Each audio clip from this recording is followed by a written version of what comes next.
not very much in favor of the counting of points.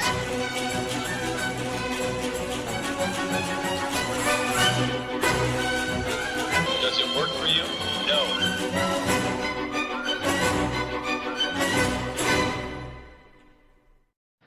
Hello, everyone, and welcome back to the Runthrough, your favorite figure skating podcast, where we talk about all the things that make us kiss, make us cry, and make us talk about Adam Rippon lore Part 2. I'm Adam Rippon. I'm here yet again with Ashley Wagner and not Olympic champion Sarah Hughes. Adam just took his medication, so it's going to be a wild ride. It'll actually be less of a wild ride. Yeah, but only in like 30 minutes. Right. It takes some Yeah. time. Okay. I want to say this to the figure skating community. Okay. Oh. We had to stretch to get to the lore. And there were some crickets. Not a lot was going on. And the second that we start our planned summer content, Mm-hmm. people are going and getting married. They're splitting up. They're splitting up. Yeah, this is crazy. Don't they know I have to talk about myself? We have a pre-planned time to talk about Adam specifically. We can't talk about anything else right now. No, Adam's they waited. getting canceled. They waited again. Damn it. Again, well, and we'll get to that because if you haven't heard the lore, you don't know what the again means yet. I might Mhm. need you to help me with some of your cancellations because I haven't committed those to Mem or Google Doc. Honestly, you shouldn't. Other than And the times that Ashley canceled him. Well, yeah. Well, we haven't gotten there yet. We'll get no, We still haven't gotten there either. no. there. Where Listen, did we it's- leave off? Adam moving to Rafael. Yeah, we stopped right about there. We're gonna get kind of right into that. We're gonna start with 2012-2013 season, which is the RAF era of it all. Okay. And as ChatGPT told me, this changes all caps everything. I desperately need to see a full record of the way that you're talking to ChatGPT because it is definitely trying to mirror you, and I don't understand horrifying. how this is. It's you know what horrifying. it sounds like. Did you ever get that millennial news alert, an email every morning called the Skim? Do you remember this? Sarah, I was about to say it sounds like the Skim. It sounds like the Skim. What's the skim? It It's was this. yeah, it was like It's my lore. It's my It's- lore. it was I feel like in the mid 2010s, it was this company that was like, we're gonna give you, if you sign up for the Skim, we will do we'll send you a daily email. I think I might still get it. I'm a looking it up daily right now, email Sarah. that is a quick roundup of the news, but it's written for you in this millennial Oh, women's God. tone. Do you know what I'm talking about? It sounds like BuzzFeed. It's the news for women. I mean, it's the news for millennial women and gays. That's basically how it's written, is like a BuzzFeed article It's from sounding 2014. a little bit like it's like the Betches Instagram account. It is Yeah. very those are in the same family. Okay. Mhm. Yeah. The quote of the day on the Skims today is, it's like a room of one's own, except there's a Hawkeye in it. So yeah, you're right. It's the Skims. I'm still getting those emails, by the way. I probably have 10,000 of them that have not been opened. ChatGPT has probably invaded your privacy to such a degree that it knows you're getting the Skim, and it's like, oh, she likes this. Right. Yeah. She follows Betches and she reads the Skim, or Uh-huh. did in 2016. Uh-huh. Yeah. All right. So I realize that there are two crucial details that I did not really bring into Adam's lore part 1. And it's kind of pivotal that I mention them Okay. now. Adam is poor. Adam is also Did chat say that? Or- No, that's Ashley saying that. Yeah. Adam is poor and gay. Yeah. And those two things have kind of always Then, been not true. now. Right. He right. You're was straight poor. and rich He now. was Yes. gay. Yeah. Yeah. So Adam is poor and gay. And honestly, if you take anything away from his lore, it should be those two things. Mhm. It kind So- of informs everything that he does. Those two. In a way. Yeah. I remember when Adam first started making money, I was like, oh, based on his spending, I was like, oh, I didn't realize how poor he was because of his spending. He was spending like a poor person that just got rich. Yeah. New money. No New money, money. new money. No money. No money to new money. Yes. Yeah. So this poor gay kid moves to Rafael. Okay, I'm done with the bit. No, you have to keep doing the bit. Okay. There's so much more than that. You're so much more than that. What are the 5 words you would use to describe Adam? Poor, gay. Sick. Twisted. Canceled.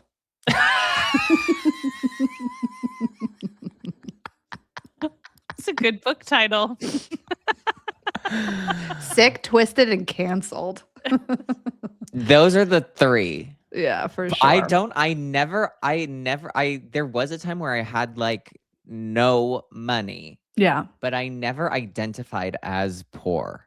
No, but that's because you've always been manifesting a better life for yourself. And you Mhm. knew that if you identified as poor, Mhm. poor present, you were like, I'm just poor right now. And that's the difference in a mentality of a successful Yeah, it's person. a temporary condition. It's exactly. It was a stop on the bus of life.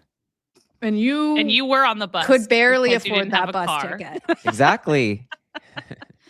Ride the D, as everyone says now in LA. What? We just opened the D line. It's a huge thing here. That's hilarious. Is everyone saying ride the D? Everyone ride the D. There's mean, t-shirts. That's funny. I It's want really one. good. I Yeah. want to get. Well, no, this is Wait, like it's an amazing not an line. Like you appropriate can joke. go like to the Grove, to Beverly Hills. Where does it go? From like It's- from where to where? to the V or the B. Basically, I mean, it the probably D goes. Does it line. go to the B? I all the don't way? know any of the other trains. I've never taken them, but No, I'm I'm- really Public tempted. transportation is not for Adam Rippon. No. When Yeah, I'm in New York, I love it, and I actually am does. optimistic that I will take it maybe one day when I'm out here. I'm totally One about time. it. It's a stop on the bus of life. Exactly. Riding And the we're D. all here for a ride. Toot toot, beep beep. Okay. So, kind of to get you to California, what had happened was Adam was second at 2012 Nationals in San Jose. This is the first time we're going to see Jason Brown, which is important to note. He goes to 4 continents because he loves going to 4 continents. He's 4th there. Now he gets sent to Worlds in Nice, and this is not good. He's 13th. Lucky number 13. Now, he has been training in Detroit for really just a season with Jason Dungeon and Yuka Sato, who were the coaches of Jeremy Abbott in the later part of his, well, not even later, like mid-career Mhm. and on. So you're there for a season, but for the longest time, you've wanted to work with Frank Carroll, and Frank told you, like, I don't really have time. I'm working with all these athletes. My roster is full. I'm also like trying to retire, so I'm not trying to take on more people. But I think you'd really like working with Rafael Artunian. So in this transitional season away from Toronto to Detroit, you're kind of working with this team, but you have Raf on the brain. And the goal is kind of, let's get through this season. Let's see what happens. But really, by the end, 13th at Worlds, it's just kind of like the writing's on the wall. It's time. It's time to finally get on the bus, take the D, and end up in Lake Arrowhead. Yeah, ride the D. Ride That's the what I D. was thinking. Yeah. And so This poor gay man finds himself on top of a mountain Mhm. without a car. It sounds funny because you're saying this poor gay man, like, poor him, but it's actually you're saying poor, comma, gay Yeah, man. Yeah. that's comedy. He was having the time of It his is. life. He was just poor and gay. Yeah. And so this is kind of like a turning point for you in your career. Raf is known for helping his athletes once they can kind of fall into this system, helps his athletes build consistency because his core coaching approach is based in education. He wants you to understand the mechanics and the physics of the jump. And through that, you can really start to build out your consistency because you're committed to, all right, you know what? It's not just technique. My arm needs to be here. My arm needs to be here at this point in the jump because this is going to lead to a smoother jumping takeoff. And you're going to be able to follow the trajectory of the jump more seamlessly. So you have this educational component. And then on top of that, he has that Russian structure and discipline. And I think also beyond that, it's like you're working with Rafael Artunian, who once coached Michelle Kwan. He's worked with some of the absolute greats in skating history. And you've had You the know what's privilege. funny? Go ahead. There was a judge once. I was a junior skater. And there was a judge once, I will tell you later who it is, who once said on the bus, and it was like, let's just remember it's like 2007-ish, who said, and to me and to everyone on the bus, oh my God, if you ever go to Rafael, don't ever go to Rafael Artunian. And You're I was like, why? I mean, I had never even, it never crossed my mind to have ever Yeah. done that ever. But they were like, they ruined Michelle Kwan. And I was like, oh, okay. And they blamed like Michelle's injury that she had on Rafael. And so Okay. there was, I always remembered that there was like, oh, there was a bus conversation about this. Oh my once. gosh. I Should didn't I know assume that there's no merit to that? Yeah, you probably should assume Okay. that like it's from the compounding of being a top athlete for 15 years in a row. Mm-hmm. Okay. Yeah. I wouldn't blame Raph for that one. At least that one. I blame Karen know. Swan. Yeah. We all know. have 3 different people we blame. Oh, I know who I'm blaming. Okay. So you go to Raph. At this point, you are at a really interesting transitional point in your like private family life as well. Your mom has been such a big supporter of your skating, financial, as well as just like, you know, being there and really kind of the ride or die of this dream that you have. And Raf kind of brings this idea to you that it's really important that you take total control over your skating, financial and otherwise, because you need to be completely in it. You need to be fully committed because something's on the line for you. If a competition doesn't go well, you're the one who's paying for everything. And so it's going to hurt more. But when things go well, it's going to feel that much more, I don't know, incredible.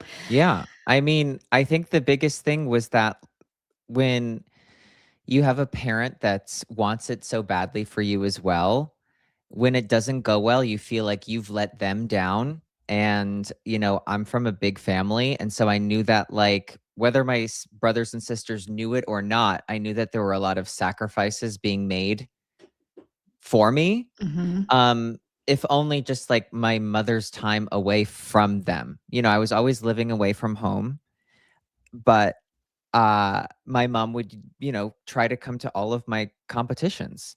And it just felt like when things didn't go well, I felt like I was letting everybody down, and it felt like an overwhelming sense of pressure. And I think my mom really tried to protect me from a lot of the pressures of the financial side of it. I think she was trying to protect me, but it actually just felt like way more pressure. And when I think like when I told my mom about like Rafael saying like I have to do it on my own, my mom was feeling like this was more coming from me, and like I was trying to cut her out, which I wasn't Mhm. trying to do. I was just trying to take ownership of it because I wanted it to be my goal and Mhm. my dream. And uh, it was like not an easy transition to do this because I think my mom felt really like maybe betrayed a bit. Yeah, slighted for sure. But, when it doesn't go well and it's on you, it's an easier pill to swallow because it's like, what are you gonna do? Like, what are Mhm. you gonna do about it? And it's not like, it's like this shame of like, and my mom had already paid a shame fee at this point. That's Right. so So true. true. Yes. So it was just like you felt like the royal you. I felt like this shame, like I let everyone down. Mhm. But when it's your own thing, it's like, well, you have to figure out what happened instead of like, I don't, I'm so sorry. And you like, don't be sorry. Like, just fix it. Right, just be better. I wonder if too, like from not that you guys can speak from his perspective, but from Raphael's perspective, if there's also an element for people who are at an adult stage of their life who can take ownership of something, if there's like a clarification that happens for some people that is like, oh, now that it's my thing, I don't know that I want this as bad as I thought I did. It was like all muddied up with my childhood and my family and whatever. And so it's like once you own it, it's like, well, then if you really do want it or not. It's Yeah. it's one or the other, and you get the clarity on it.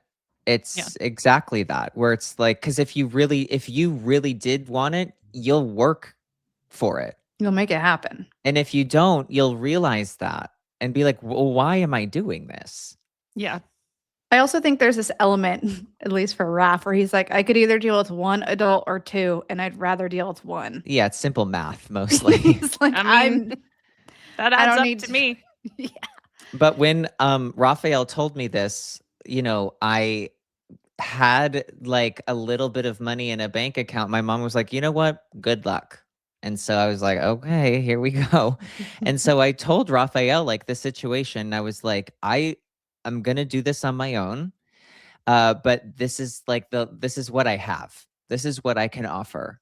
And, I don't know what you can do with this. Like, I have like maybe $300 in the bank account, and I need to find a way to make like 200 more dollars to pay for the ice for next month. And I'll figure out like the eating situation after that. But that's what I have. And Raphael was like, listen, we'll make it work. I'll set a little bit of time aside for you to like work with you on a few things. But what I'll do is like, I will have you come into my other lessons as a demonstrator for other Oh, I things. know that. Yeah. And so that's what he did. And it was, it was like I would demonstrate different things where he'd basically kind of show me, but it was really helpful for like the younger kids who were there because they could see him move me in the way that he wanted them Mhm. to move or do something in a way that he wanted, but I was in a way getting a little bit of a lesson. And so he really he helped me make it work, and he let me live in his little suite underneath his cottage.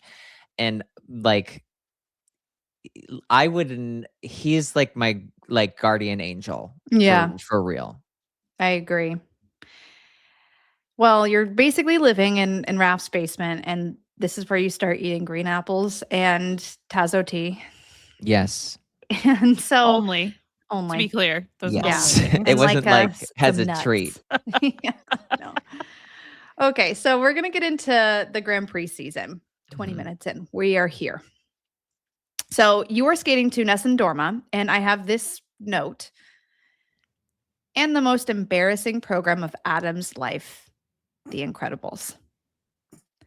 I, A to this day, humiliation ritual. it's so true because, like, looking at everything you've ever It's skated so out to, of pocket. It yes. is. But It's I out think of this pocket. opened the door for let me think about it. I really do because you're not that this is contemporary. This is just Humiliating? Well, it's just It's I mean, just technically terrible. is contemporary It's in the a true terrible sense of program. contemporary. It's atrocious. Why did you skate to this? Yeah. How did Because this happen? okay, I will tell you. So when I was in Detroit, I'll tell you that like working with Yuka and Jason, I learned so much about like myself by working with them. And I got so much out of working with them in that 1 year. But it was I always had this calling to like go to California again. I wanted to try it again. Mhm. But before I left, I wasn't like dead set on like I'm gonna leave. I was thinking maybe I'd go out and train for the summer and come back. And I don't think that like everybody was comfortable with that idea. But so I got programs done, and the idea was that they wanted me to have programs that like brought me into this like new manly style, or like a style that like felt like elevated and suave. Right. How Because about they were that? like, Adam is poor and gay, and we need him Right. to look rich and straight. Right. Well, you know, I'm not even trying to say that like I don't mean manly in the sense where it's like butch it up, because I don't think that that's what they were trying to do. Like they knew who I was, and they Yeah. I mean, like that's not who they are as people. no. So I really want to lean more into like they wanted an elevated suave. Like James Bondy, but like you didn't want to do James Bond, so instead you did the children's movie, The Incredibles. Exactly. What's more suave than an animated film with Edna Mode? Well, I think she's the one character you can't slander in The Incredibles. Right. She's She the one is character I suave, should have actually. portrayed. I wish you would have portrayed. I know. But so Yuka really was like, she is from like the 90s era of figure skating, where she was on like the Amazing Stars on Ice tours. And on those tours, they were choreographed by Sandra Bezic and Michael Siebert. Mhm. And Michael Siebert is best described as a tough pill to swallow. And How he was Do you mean that? How do you mean that? He's just a bit like he did not want it, like he does not choreograph programs anymore, and Yuko kind of convinced him to like come out to Detroit. And you know, he was just like he's a confrontational kind of person. I again like I think him pushing me helped me to get to a place where like, you know, it was like basically what I feel like my programs were humiliating. And so I feel like it pushed me to like not be embarrassed by anything. So Mm. I'm kind of like, I think I needed to be embarrassed. But he was like a tough person to work with, for sure. I would say something and he would like kind of like ask a little bit of like a pressing question, and I would answer it, and then like he would go and find my mom and tell me exactly what I said. Like Would in a tell on you? yeah, like in a weird way. Like it was A very, tough pill to swallow. Yeah. We'll summarize this as a tough pill to swallow. I don't even behind closed doors have anything more to expand on that, because you know it was like we did a lot of like work on the ice, but I had a few of those like circumstances where I like said something sort of in a private sense to him, and he like would go and repeat it to my mom, and my mom would be No, like, that's "Why weird. would you say?" It was odd. I don't like that. Yeah. Mm. Okay. Okay, so those are the programs. So he gave you The Incredibles. Yeah, and it was, as Chat GPT would say, honestly, not good. incredible. Not It was horrible. And for any of the skaters that listen to this podcast, I want you to know that like there may be, if you're like Ashley, like you've never had a bad program, good for fucking you. But there will be a program, and there might not be, but there probably will be, where you'll look back and you'll go, what the fuck? And because of that, I can look at your programs and I can go, you're going to look back on this and go, what the fuck? And you'll go, how do you have the merit to do that? And I'll go, 2013 Nationals, The Incredibles, cauterized hand because I smashed it and cut it open on the boards on a double loop in the 6-minute warm-up. That's how I Hair can say that. blue. This program was so chaotic that this is when Adam starts dyeing his hair blue. Okay, let's get to Cup of China. Oh God. I have some just general notes that I typed out. Raph almost doesn't make it to this competition because Adam told him as a Russian he didn't need a visa. In all caps, I wrote, not true. Not true. No. No. Next up, Cup of China collision. Mhm. Collides head first into Nansong during his warm-up. Who is Mhm. never the same. No. Well, And here's he the was note like that up I and have. coming. Like he was incredible. Yes. I literally knocked the career out of him. Okay. I said football tackles him. Wikipedia says he sustained a concussion and withdrew, but doesn't mention that he was never the same and it ended his career. Listen, we don't know what was going on behind the scenes with Nansong because it wasn't like he was having like the competition of his life there. He was Okay. a bright and shining light in Chinese figure skating, and you Snuffed it out. snuffed So out let me the tell flame. you, this is the first competition I ever go to with Rafael. And I like want to really show him like I'm strong. Mhm. Nothing will say, but you have to clarify your dreams and goals, just like we mentioned in lore Yes. part 1. You of do. where You're I a have the powerful goal. Yes. manifester, but not specific enough. You have to be specific. I want to show him I'm strong. Nothing says I'm strong like headbutting one of your competitors onto a gurney and then having to skate immediately right after to the most embarrassing program of your career. Yep.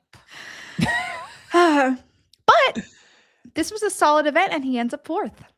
Yeah. So I got prize money from this, which was Mhm. which was great.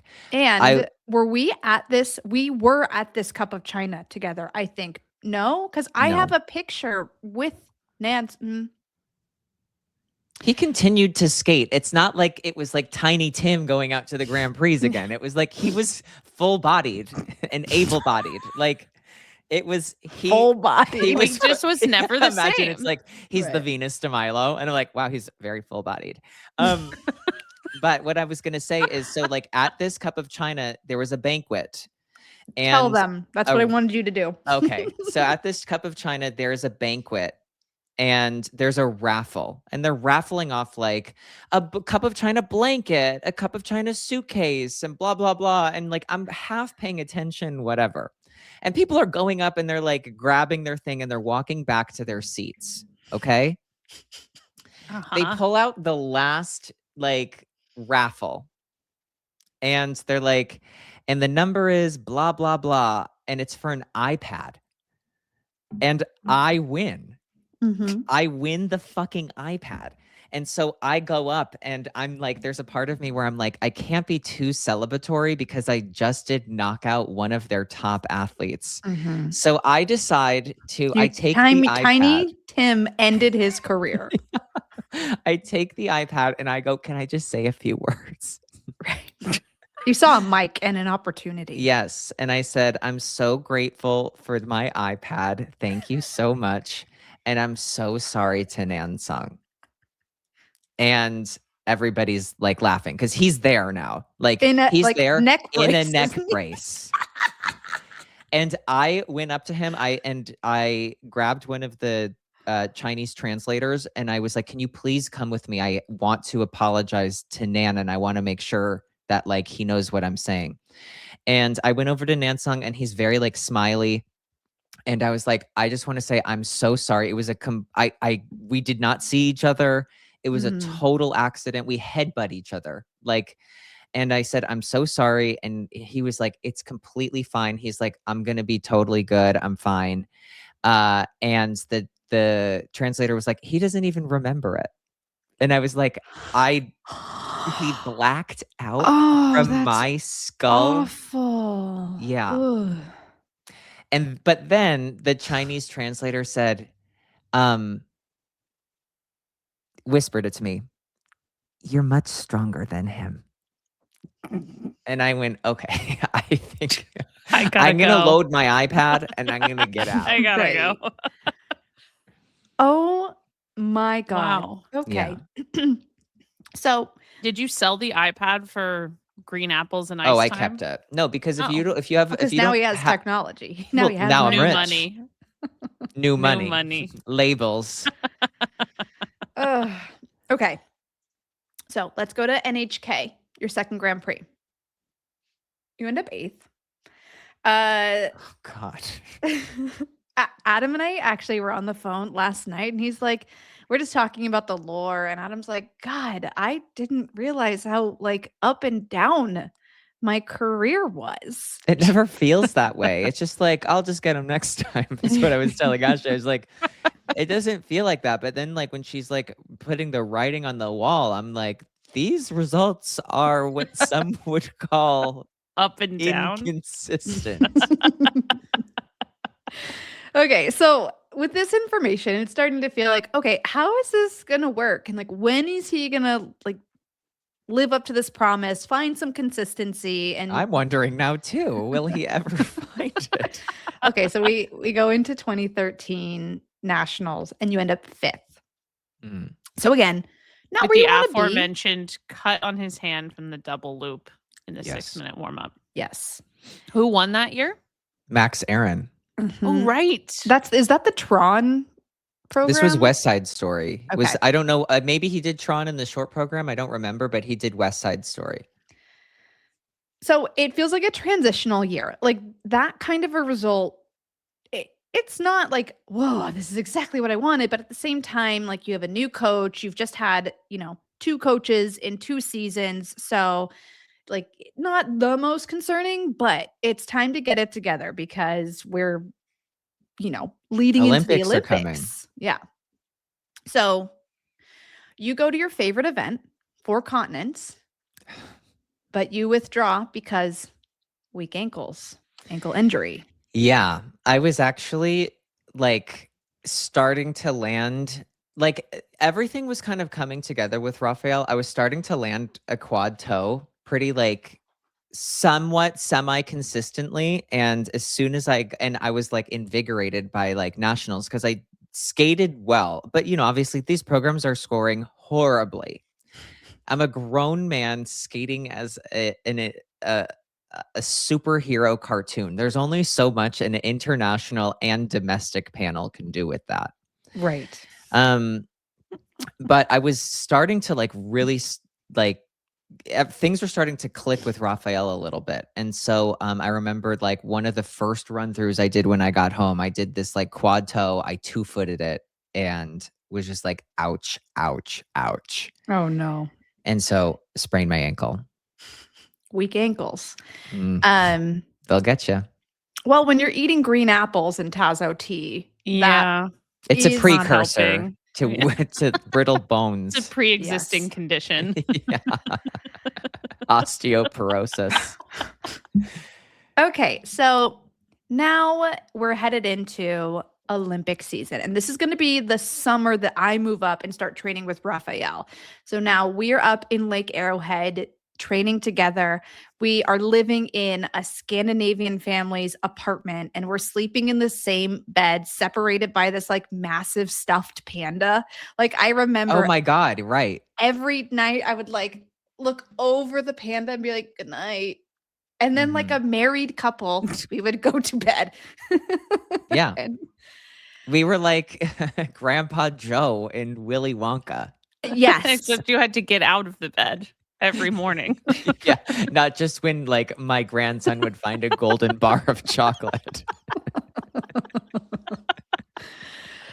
Meanwhile, we are also by we I mean Adam, but I am there Monday through Thursday, so I feel partially somewhat responsible. We're charged with taking care of the family's parakeets. These parakeets are placed outside on the deck in a cage, but outside by Adam, and are almost killed by a hawk. this Yes. summer. Oh my God. They were so loud, these Yeah. birds, like they never stopped. And so I felt like maybe if they were to be outside and like to like smell the fresh air, like they would be calmer. I don't know what I was thinking. And so I put them out there, and I would put them out there like in the morning and bring them back inside before I would like leave.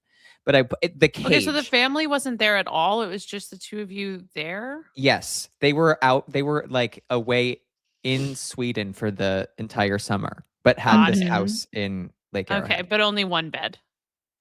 Yes. Okay. Actually, now that you say that, I'm like, where did the kids sleep? I think they must have. I think the couch may have pulled out. And you guys just wanted to share a bed. Well, no, that is true. The couch pulled out, and I remember us having this conversation, and Adam is like a gentleman. Like, I feel like if I were to describe you to anyone, like the classic gentleman, Kelly raised you right. Like, you're going to open a door, you're going to like be so respectful. And he's like, I will take the couch. And I'm like, okay, that's going to be a shitty night's sleep. Like, please, I don't care. Let's just like sleep. This bed is huge. There's a massive panda. Like, just Yeah, well, we sleep have a in a panda. bed. Like, Right. we're training. You don't need to be sleeping on Nothing, a pull-out and it will couch. cut the sexual tension between Right. us. Right. It's just, speaking of, You wanted could cut to it with a bring, panda. wanted to bring this up. Adam and I have been friends for so many years at this point, and I remember a couple of like pivotal not pivotal, but just themes throughout. So growing up, before I like fully identified him as a gay man, I was like, Adam and I will date one day. He'll be my next boyfriend. We have all had Yes. the gay friend that we think we're gonna date. Yeah, I'm Mhm. like, absolutely, we're gonna date. And then I Or remember, you have the gay friend that you do date and then they're gay. Yeah. thankfully, Adam it and happens. I would have be in prison because I would have murdered him at one. Yeah. It wouldn't have ended well. No. The second memory that I have is I was on tour, and I think this was when you were in training in Detroit, but you came to visit me. And I remember you like are visiting me in my hotel room. Oh my God, I'm getting nervous talking about you talking about this. And you're like telling me we're catching up, we're doing all these things. And it's literally, I can see you. You tell me this on the way out.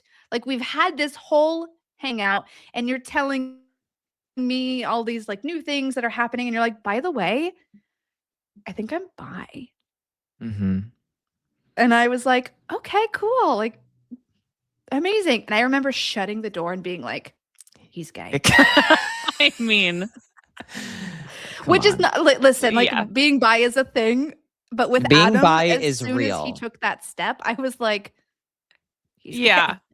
There's He's just, not you bi. know, Well, there's some like, people, when you know them really well, I think some people that they're just taking a step towards the final thing. Yeah, you were stepping into and the some waters. people are not. yeah. Yes, I just knew the waters were deeper for you. Well, you know, because As a like poor even that gay they were like man. ocean deep. Yeah. But you know, like I'll say that my like growing up, my only like real interaction of like what is a gay person was like Jack and Will on Will and Grace. Yeah. And so it mhm. was like, I'm not disgusted by the womanly figure. I actually think it's beautiful. Right. And so it's like, you know, I feel like if you're really gay, I say, as I have a husband downstairs. Right. You're only fake gay. Yeah. I'm like, if you're really gay, you're like, ugh, ew, vagina. And you're like, don't say that word. And I was like, I never like identified with that. So it's Right. like, that must mean I'm bisexual. Yes. Yeah. And at this point, I'm balls deep in my haggery of it all. And so I have a pretty good pulse on the spectrum of I wouldn't say sexuality. your Lindsay balls deep. scale? I would say that you're polishing the balls to Okay. get in there deep. Okay, yeah. So I'm like, okay. On the outskirts of haggatry. Haggatry, yes. So anyway, that's how I knew there'd be zero sexual tension when Adam and I slept in the same bed, separated by a big bear. How did you save the parakeet from the hawk? I had to wait it out because the hawk couldn't access the parakeets. Yeah. But it did try to like get its head like through the wires. But like there was what like I had never seen a hawk in my life. And there was this innate animalistic sense of like Steve Irwin came into my mind, and he said, "That's a hawk." Like I could see. I was like, "That's a hawk." And I do think like some animals animals are like you can tell if it's a predator. I don't know if I Right. could tell it's a hawk no, specifically. if you but saw, it's Oh, you would know. it's huge. It's the size of Tony. what's the difference between like a hawk and a falcon? That's what I feel like I Oh, a would get falcon. It confused. looks like if the falcon is basically the size of like the Wolverine. Oh, it's like an eagle. It's bigger. Yes. Yeah. Okay. They have human eyes. A big round, Round monkey face. A tiny These jelly jelly roll scrolls. scroll. His big round. Jesus had a round monkey face. Oh my God. Adam's original stand up always tickled me. So Mm. funny. Okay.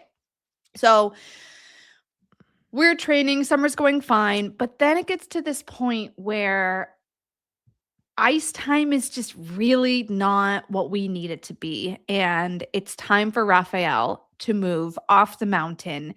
And we head to hell on earth for me.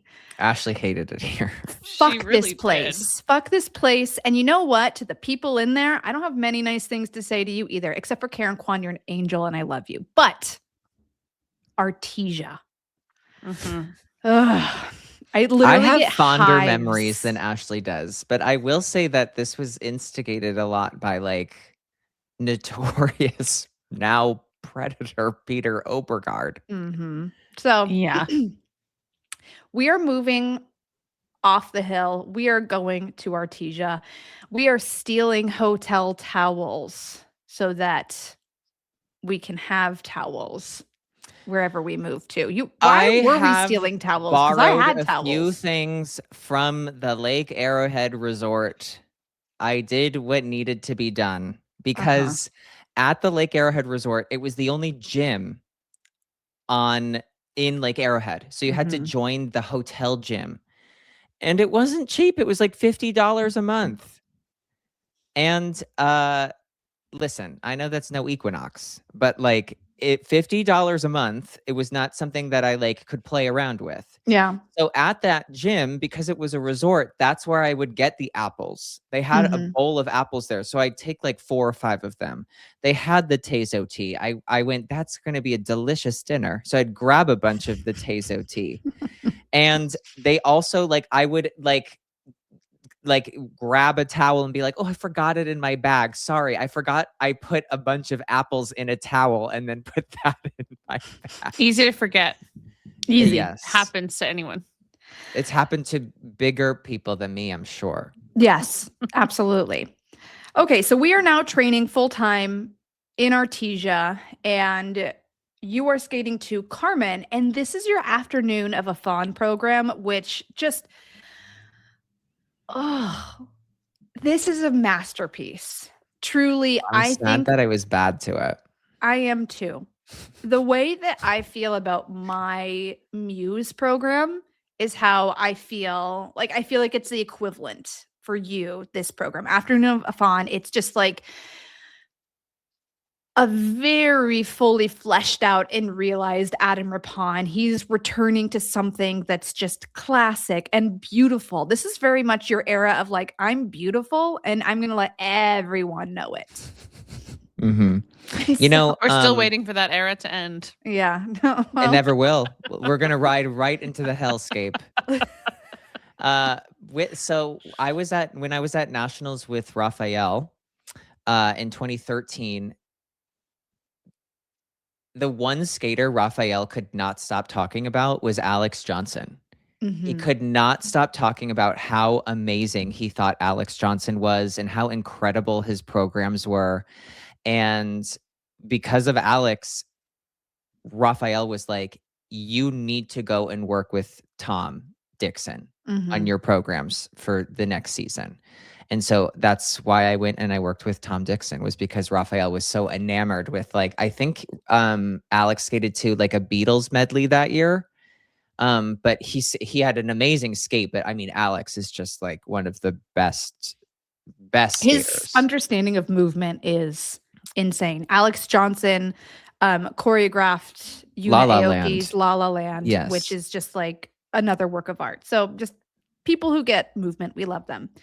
Okay, your Grand Prix series this year, Skate America. This is a huge event for you. You get a personal best in both segments. You land your quadlutzes, and you end up besting the other two Americans at this event, which is very, very important when you're considering the criteria and Who things. were You were they? going against Max Aaron and a boy with a ponytail that we know as Jason Brown. In this like Olympics, like Jason Brown was almost like a non-factor. Like he was so like on the outskirts of I mean, he was who, ninth the year prior. right. And I remember that like my short program, Carmen, Cindy Stewart, I had two great programs this year. And I had costumes, and Ashley like was a part of helping me get them together this season. So I felt like really well packaged. And I remember we got to Skate America, and the first day there, I did a quad lutz in practice, and I looked at Rafael and I was like, I think either my leg is broken or my boot is broken. And I looked down at my skate, and the heel was like wiggling off. And so this was in Detroit, and Jackson headquarters are in Toronto. And so we called one of the Jackson reps, and they're like, we'll be there in 3 hours. And so they drove down and they fixed my boot overnight. They like screwed it all together. And then I only got to skate like that little 45-minute practice in the morning, and was like, okay, we'll figure it out. And then in the short program, I had like one of my best short programs. I think I put my hand down on the quad lutz. Like it was good. In the free skate, this is like in the free skate, my quad lutz is the quad lutz where I smack into the wall. That's in the opening or in the intro. In the intro, YouTube, that's yeah. that quad lutz that led me to a silver medal. That's right. Love that. This Coasting is to the top. also, I'm just remembering this. We What? missed our flight. We missed our flight to Skate America. We were on the same flight, and I remember someone- having to email the team leaders yes, on our and behalf.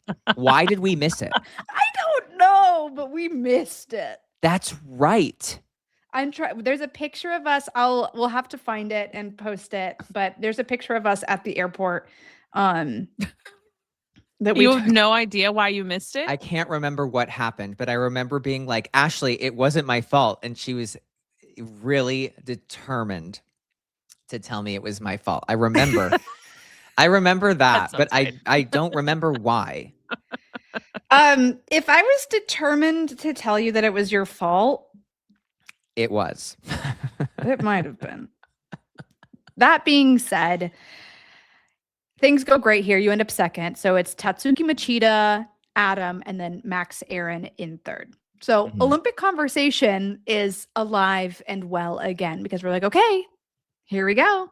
Adam's doing well, but you were also like always kind of guaranteed a good Grand Prix, but not necessarily two. So now people are waiting to see what happens next. So you end up going to NHK, and you again have a great skate. You post a personal best in your short. We get to see a quad toe. You're fourth overall. So you're not on the podium, but like you didn't totally stop your momentum. No. And because this was a way more stacked event. I remember at the end of the short program, Mitch Moyer came up to me and Jeremy Abbott, and he was like, I think that was one of the best men's short program events. I don't remember what anybody did, but I just remember that like I like stood up on a quad toe. Everybody was doing like the quads were back. And at this point, I was like, I just showed that I can do two different ones. And so the goal was like, maybe I'd be able to add them both in, whatever. Right. I would do whatever the opposite of that goal was. Okay, well, let's get to 2014 US National Championships. ChatGPT labeled this as all caps, devastation again.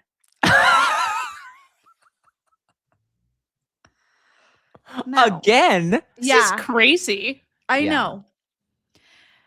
Not again. Obviously, I have to research further because my interest is peaked. Yeah, no, you're intrigued. So I go right on over to Wikipedia. Mm-hmm. Adam, did you know that your Wikipedia does not mention this event at all whatsoever? Well, the way I Who's been skated editing was it, Adam? Nan Song.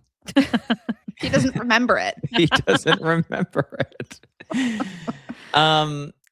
Yeah, I mean, if you remember in the lead up to this, so when we were at Artesia's a tough place to like train only for the for not taking Ashley's experience into account. But the hardest part about it is it's one surface. Mm-hmm. And these rinks can make so much of their like yearly income during the holidays. Olympic nationals, pre-Olympic nationals is always like shortly after the new year. And so our ice time was getting cut so severely. Mm-hmm. And something else that happened was that if you remember, I got the flu like about a month before. And I remember that like I was in bed for like 2.5 weeks. Like, and I remember like recently had the flu maybe like a year ago and being like, oh, I think I was like not giving myself enough grace for like how much it like takes the Mm-hmm. shit out of you. Yeah. There's being sick and like having a cold and as an athlete that sucks as well. Then there's having the flu, which is because I got the flu recently too. And I don't get the flu all that often, but when you can't function, No. let alone go and do a long program run through. No, and it was like because like Ashley was a huge favorite for the team. Like she's at this time is a 2-time national champion, and so there's a lot of like things that Ashley is doing. And in the prep, like I had a good Grand Prix series. I'm in this conversation of like maybe you could go. So it's like let's do the piece on Adam too. Like they're both here, and so we're both doing these different like pieces. And I remember they're filming my pre-Olympic segment. I was filming it with Chris Jansing. Do you remember Chris? Yeah. Tara Lipinski's now like cousin-in-law. Oh. She's Todd, Tara's husband. Oh, yeah. Chris Yes. is his Right. aunt. I was like, yeah. And so I remember, and Chris she's awesome. I love her. But I remember her being there. I remember like we're skating a little bit and it's just like Raph is trying to get me back in shape. And I remember we're about 1 week out and I was still like quite sick. And Raph like comes up to me and he's like, it's not going to go well. Well, I love Raph, but there are also times where I'm like, I know. that's You don't an have to say inside that. thought. Yeah. That doesn't have to be said out loud. No. Well, Devastation again. there we go. That's what he should have said. Yes. Okay. So, like we were saying, whoever is updating your Wikipedia is clearly traumatized by this event because it's just not mentioned. And the way that I write this in my notes, like, there's no good way to put it. This is where it's very much like, oh, Adam and I, the dream is coming true. We're going to go to the Olympics together. And I would say this is one of the most defining heartbreaks of your career. Like things this season were just building up and up and up. And it looked like, okay, it's finally time. I didn't make the first one, but I'm definitely making the second one. The quads are starting to make sense. And you also have a couple of seasons with Rafael under your belt. Like you're paying for everything yourself. Like this is your dream. It's time. You're going to make it happen. Now, it's important to note here, there's only 2 spots available, which I had completely forgotten about. Mm-hmm. And at the Worlds prior, the men finished 7th and 14th. So there just really wasn't enough to get that 3rd spot. And they sent an interesting team. There must have been some like injuries going on because Who was the team? I don't. I'm trying to remember I think it was Max, but it wasn't Jeremy. It was someone else. I think that someone must have withdrawn. I don't Ricky? remember. I don't know. We'll have to go back and Yeah. look. So I'll look. It you was Max in 7th and Was it Ross? Minor in Ross. 14th. Yeah. Okay. So I mean, it was a team that like wasn't necessarily going to go and But that's Get why 3 13 spots. was a very transitional, because it was Yeah. like Evan and Johnny were gone. They left such a gap, but Jeremy Mhm. was still there. Jeremy was still like very obviously the best skater in the US. Like Mhm. could afford a few mistakes and still win a national title. Like he was head and shoulders above all of us. And that's how I think everyone felt. But when Max won nationals, this was a huge change of like, oh, they're like anybody can break through. That's what it Mhm. felt like. And I don't mean that Mhm. in the way, well, like if Max could do it. And I mean it in a way that like No, it's just like he there's a did lot what more we thought. names Yes. in the mix. Yeah, like he did what we thought wasn't possible. Yeah. Yeah. So this just does not go your way. You have your worst finish at a senior national event. You're 6th in the short, 7th in the long, and then to make things even worse, you finish 8th overall. Yeah. That is an injustice. Yeah. The Trickle down economics. The downgrade is just so I mean, to be unkind. 7th, I popped 3 jumps. I did Yeah. 3 single jumps. I did a single Lutz and 2 single axles. This was like the worst I've ever skated. Mhm. This really felt like it felt so incredibly devastating, because 2010 was like you're 20 years old. Mhm. Like you're not on the team by people who are like in their mid 20s, and they were around for a long time. Like you're a baby and you're going to be fine, and 2 weeks later you win 4 continents. It's like everything's going to be fine. But I knew that like now I'm the age that they all were. Right. This is when it has to happen. People don't do this 4 years from now. Right. Mhm. Though, so it's like now You're or timing maybe out. never. And like we were doing this together, and I wanted to go there, and I wanted to like I felt like I was making myself proud, but I felt like I was making the people around me like proud of me too. And I felt like I let Raph down. I felt like I let you down. I felt like, I was doing this on my own, but like, my mom was at that a competition, and this was still like a dream we had together. I felt like Mhm. I let her down, and it almost felt like this culmination of like, this is something that for my entire life, everybody was like, "Are you going to the Olympics?" And I'd have to like now be like, "No." And that's why Yeah. I was like allowed out of school early. That was why I was allowed to do so many different things to like make it happen. And it just felt like, oh, all of those people who did a little extra step for me or did something nice or kind to me, it was like they shouldn't have done that. I felt like it was such a waste, and I felt like I'd wasted everybody's time. I didn't feel like I Yeah. wasted my time, but I felt like I had wasted everybody else's. Yeah. I mean, you're gonna make me cry. I can connect with that. That's like, it's very much a thing where you're like, so many people have made this possible, and yet it's not possible. So Yeah, and it was like I think I didn't know how I would feel, but I assumed I'd be okay eventually. But Mhm. I was like so heartbroken because it was like this. And it was like I didn't know any better either, because like I didn't really know people. I knew people on the outskirts who had gone to the Olympics.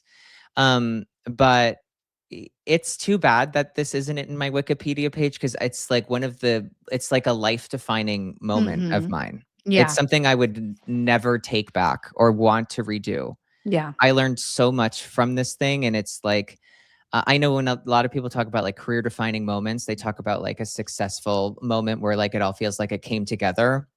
I feel like this competition is a career defining moment because it's not immediately, believe me, but it is eventually that because of this, like it changes my entire life and perspective on everything and what I think is eventually worth it or means something, you know? Yeah. Yeah. Well, I think too, I mean, just from covering Olympics for a long time and athletes in different Olympic sports, like the ending that you're describing as like, oh, it's never going to happen, which obviously this isn't the end for you specifically. But like that is actually the end for a majority of the athletes Mhm. that try these Olympic sports, that spend their lives like sacrificing and Mm-hmm. taking a different path. Like that's the reality, is that like it feels like a lot of people go to the Olympics and they don't. And it's Most Right. like, athletes will not yeah, go to the Olympics, and that's just like And, a you know- spend their very whole life. I mean, dark you truth. both grew up with people training with people who never went. And And before, if there's like any skaters listening who have tried to go to the Olympics and they didn't make it, I know it can be like, well, it's easy for you to say this now because you went. But I'll tell you, the thing that I've learned is that like that devastating feeling of not going is incredibly similar to the feeling of what it feels like. And it's different for everybody, of like when you have this feeling of after, of when it is over, of like there's nothing next. Mhm. And so it's the feeling that you felt is a feeling that is universal, and it Yeah. is just relative to your own experience. Mhm. I And do think so it's interesting. There's like we have peers who we see ourselves as total equals with, and the only difference is one of us went to the Olympics and one of us didn't, and that's the reality of sport. Is this Olympic concept changes an athlete? Not really. You're the same athlete, same Mhm. accomplishments. There's just this one thing that I think a lot of people unfortunately face and aren't able to accomplish. But for you in this moment, so the Olympic team, Jeremy Abbott, and this is like the breakout of Jason Brown. he This was is the moment of that national championships, river dance. The fans love him. The skaters are obsessed with him. Like, who is this ponytail boy? He's so fun. He's such a bright light. And it truly was not your time, because also social media wasn't what it was in 2018. And like, you needed that. The universe was like, just wait, boo. I Just, needed an algorithm. you did. Okay. So this all goes down. You're coming out of the locker room and you look at Raf and you're like, I don't think I want to do this anymore. And Raf is just like, don't make a decision right now. Like, wait. You need to wait Mhm. and see. And similar to, I mean, you're your expert, but like, it wasn't necessarily the like young skater misses the Olympics anymore. It's like you're aging out of the sport. You are running out of time. You actually might be out of time. You're Mhm. also risking, okay, there's this new next shiny thing with Jason coming up. I'm no longer like the center of this skating universe. So a lot of Yeah. people assumed that you were going to retire here because it was kind of like based on the skating timeline, you were done. Mhm. Yeah, and this was the first experience I ever had of like someone younger than me who like I never had to think about at a competition had now like surpassed me. Mhm. And it was like, oh, now when I saw all of those people who would like come up to me and make sure I was okay and ask me how I was doing, now they were like, hello. And then they'd go over to like a younger skater, like a Josh Ferris or a Jason Brown. And it was like, oh, Yeah, changing of the guard. oh, yes. It was like it was eye opening. Mhm. And it was like, also, you can listen to that and you can go, well, that's not fair. But like, that's sport. Mhm. Mhm. So it is. It is what it is. Yeah. They weren't telling me to go fuck myself, Right. but they were concerned about their top athletes, and I had fallen out of that category at that point. It's just what Mhm. it is. Yeah. So Olympics goes on. Adam is sitting on a roof, chain smoking. Things are With not. Mirai Nagasu. Mhm. Yes. I Things wasn't are- chain smoking with Mirai Nagasu. I was having a few Excuse me. cigarettes on my own time. But you know, we mentioned that like I was like good friends with Mirai Nagasu in this like period of time because like when I was in Lake Arrowhead on my own, she was quite close to like where I was, and we like became good friends, and we had been like very friendly like for many years, but like in this we became really close during this period of time. And to Mariah's credit, like she knew how close I was to Ashley. Whether she had any feelings about Ashley, like she took my spot or whatever, she never relayed those to me. And she always kept it very like, we're both going through this like disappointment. And it she was so like an important person for me to have there, because it was really hard, because I really wanted to celebrate like your achievement, because I was so proud of you. And you were so thoughtful in the way that you tried to include me in it, but also not shove it in my face, but also make me feel like I was still a part of it. And I'm still like very appreciative of that. But it was a really weird time. Like it was weird. It was just weird. Yeah. It was a weird time for our friendship too, because my first thought when Adam didn't make the team, I was like, fuck, I'm devastated for him. And then, I mean, not immediate, but like the second kind of line of thinking was like, this is going to be really hard for our friendship. Like it's going to change it. And for the most part, it didn't dramatically, but it did make it really hard to just kind of navigate thoughtfully. I was going to say there was probably a lot of things that you had to try to navigate, because I still obviously, there's no way of knowing how a friend is going to respond to like living something that you would like to be living with them. And if I we've never talked about this privately, but if I ever did anything to make you feel like I was upset or jealous, oh God, it was no.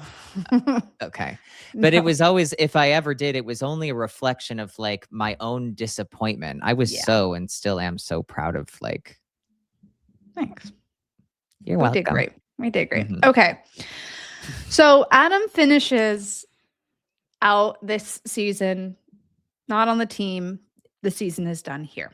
You have some time to really like sit and think about next steps. And for you end up deciding, I'm going to see what happens. I want to know, were you like, I'm in it for 4 more years, or were you like, let's just do another year and see?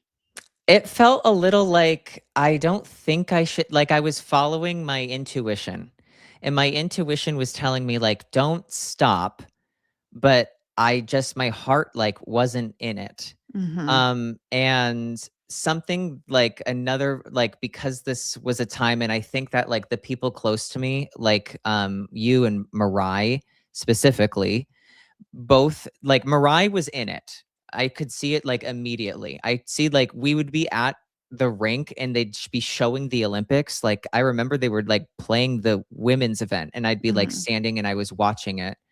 And Mariah would like watch somebody do something, and she'd like get back out onto the ice and like go and practice something. And it was like something in her like was lit immediately.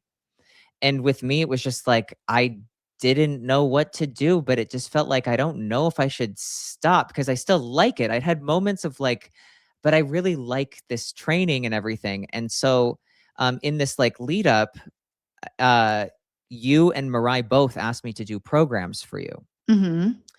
And it was like a way for me to also like learn how I liked skating in so many different ways. And I think that like you also wanted to make me feel better. And so I think that like you were like, well, I think Adam's a beautiful skater and I want to cheer him up. Why doesn't he do one of my programs? Oh my God. No, that was not my mentality at all. I am never someone to pity. You know what? You're right. I don't have pity to offer. I don't think it's helpful. I literally was like, and I'm skiing is so gorgeous and I want to be so gorgeous. It was selfish. Well, I really appreciated it because it made me feel good, because I didn't know. I felt weird about going into the ring because it's like a funeral. Oh, I hate this feeling of like, what do I do next? It is so squeamishly uncomfortable. It sucks. It sucks for like the year that you decide to retire, the year that you don't make the Olympics, the year that you don't qualify for nationals. Like, ugh. And every athlete has had this moment, and it just sucks. And sometimes you just need to like get through the shit to figure it out. Like the only way out is through. Yes. And I think like for you, that was this season. The only way out of whatever the fuck this is to go right on through. Mm-hmm. And I feel like this season is like kind of underrated because you are really accomplishing something monumental here. So you're skating to Tuxedo Junction and Naya. I forgot. I love Naya. Yeah. Like, it's one of my favorite Kurt Browning programs. Like That's why I used it. Yeah. Oh, I where love he it. stands in the middle of the ice with no music playing at the end and claps, and he makes the audience like clap to a beat, and he does a footwork sequence to it. It's like, I mean, Kurt Browning And is a he's genius. like, he's so sexy and just Oh, like, he's so ugh. hot. It's Yeah, like he's so hot. it's incredible. Okay, But so I forgot that you skated to this. Yeah, so I skated to Tuxedo Junction. So Katarina Lundgren, an amazing choreographer. She was Tom Dixon's. I don't know if they're still married. I think that they're not, but she was Tom Dixon's wife at the time. And I wanted a program from her so bad. She was doing like Agnes Zawadsky's programs. She did this. I cannot remember her name right now, but there was a skater who was like a senior level like female skater. Lizzie McGuire. No. Yes. Irving from Colorado. Lindsay Would you know Irving? the name, Sarah? Livy? Wait, sorry. Livy? Ask me again. She Livy eventually Schilling. became an ice dancer. Libby Oh. Schilling. Yes. Livy had this amazing like L is for the way. And she in the footwork, Katarina choreographed that she like would do all of the letters.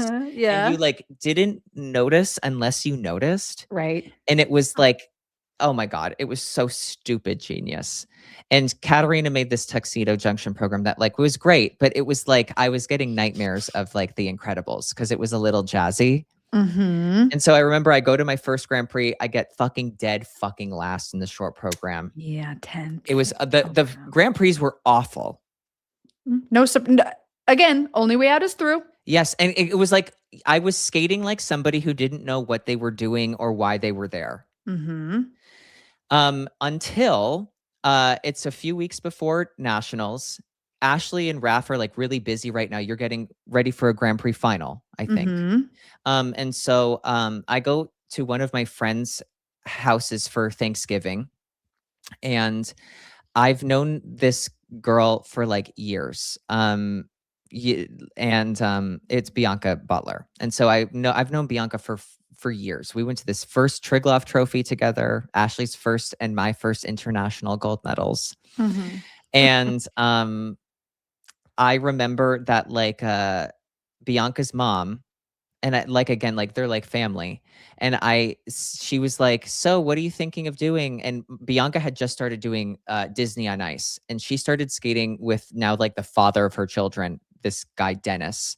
And Dennis is like, he is the strongest person I've ever seen. He's in the best shape a human. Bullish. He's in the best shape a human being can be in. He trained us for a while. Yes.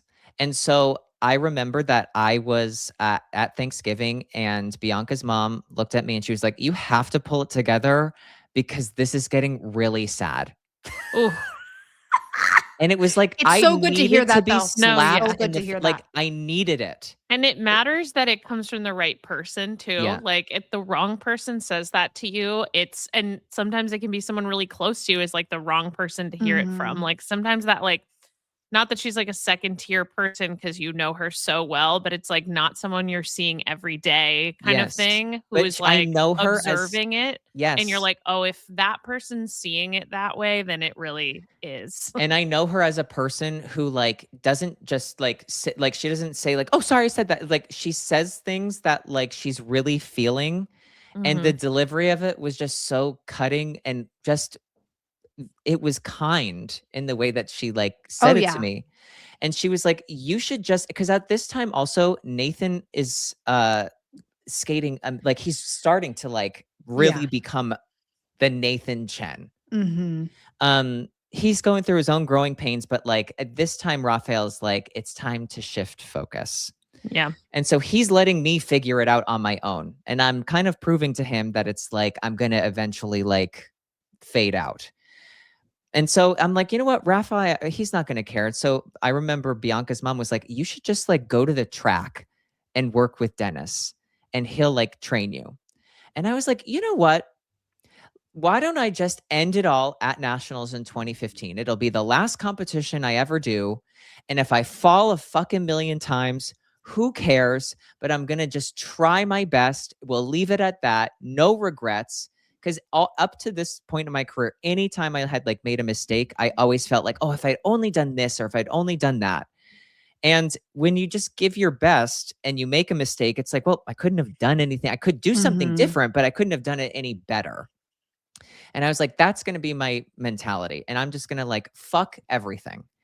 And so I went to the track for like 3 hours a day, 5 days a week. And for the first 2 weeks of like, first 2 or 3 weeks of doing this with Dennis, we had 6 weeks before Nationals. For the first like 3 weeks, I'm coming into the rink hobbling. Yeah. I cannot walk. And it's like, and I'm not, and to be fair, I'm skating no different. I'm still skating not great. And Raph is like, whatever. It's not working. And so I can feel Rafael getting more and more frustrated with me. And I'm like, I have to take this into my own hands. And so I decided that when I was feeling the most stiff in the mornings, I wouldn't skate at Artesia where we were training. I would go to a different rink so that I could like warm up at my own speed. I could get my body moving so that by the time Rafael saw me, I was already warmed up and he wasn't watching me trying to struggle. Because he does not want to see weakness. No, he does not. And neither does Ashley, for the record. Yeah, neither did I. Yeah, I was like, get out of this rink. Yes. Go do this in privacy. Do it in private. And so I and somebody who was just like really like kind of, I could feel like they were getting in my corner because they could see the way that I was like practicing, was Darlene Sparks from Paramount, the skating director, who is the first coach of Sasha Cohen and Madison Chalk. Yes, she discovered them. She like pulled them out of Learn to Skate. Yes, and was like, you're going to go to Mr. Nick's and you will be an ice dancer. You essentially, Arlene was even at the Olympics in Milan, like with Maddie's family. Like she's still very. She's like she's a pivotal character in the skating scene in California. And so I just remember her like, you know, pulling me aside, being like, "You're doing really good work." Yeah. And I was like, I just felt like I was skating differently. And then there was just like one day where I was like, I'm gonna see if I can get some of these like. If I can get like a quad together. And there was one day where it's like, I just kind of randomly did like a clean long run through and Rafael saw, and I could just see that like the way that he saw me completely, it was starting to shift. But he wasn't ready to like buy into the idea that like I was going to do this. But I could see that he was starting to be like, no, you know what? I'm not going to ask any questions about what he's doing. I'm going to let him see this out. And so then we go to like 2015 Nationals. So this is right around the time that now Raph is like, you're lazy, Ashley. Look at Adam. And I'm like, you've been pissed at him for months. And he's like, yeah, and it's working. And Look it's at working. what he's doing. Look at him.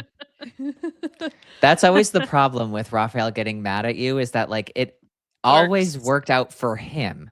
Right. Well, yeah. So you head into 2015 Nationals. So you were 10th at Skate Canada, like you said. Horrible. You went to Trophy Eric Bompard, 3rd in the free, 5th overall. So like better, but still not quite where you want to be. And Nationals is a huge question mark because people have written you off. People are like, it was time for him to retire. He like clearly can't let go of the sport. What is he doing? It's starting to get sad. You've missed 2 teams. Why are you still here? It is time. And now like Jason Brown is here and Josh Ferris is senior. Like, Well, like you're 25 at this Yeah, point. get So a grip, it's girl. you're just much older than them, Yeah. and people are starting to talk about Nathan Chen. It's just sort Yeah. of like, okay. It's not in the cards. Yeah, it's and he can't accept it. Yeah. Well, you know what? Fuck everybody. You win the free skate. The quadlets is back. You finish second Temporarily. overall. Temporarily. Mhm. The It goes. podium. If it flashes, it's all you need are flashes. That's true. So it's Jason's national title, Mhm. then Adam, and then Josh Ferris. Ugh, I loved Josh Ferris's skating. Me too. God. I mean, this I is what we loved were Adam's talking about. skating, for the I mean, record. this is what we were talking about earlier of that, like, there are so many incredible skaters who don't go to the Olympics, and it's timing. Yeah. It's just Yeah, like it's literally just timing. it's That's it. and it's like being an Olympian is not the be all end all. And I learned that from having friends that won the Olympics, that like medaled at the Olympics, had gone. And like, that I always thought that like in this like year I had a lot of conversations with a lot of different people. And I remember like we were somewhere and we were with Meryl Davis, and she was explaining how she had this moment of feeling like really low. And it was after she had won the Olympics, and it was after she had won Dancing with the Stars. And I was like, how could Meryl Davis, everything she was saying and describing was exactly the way I felt about not going.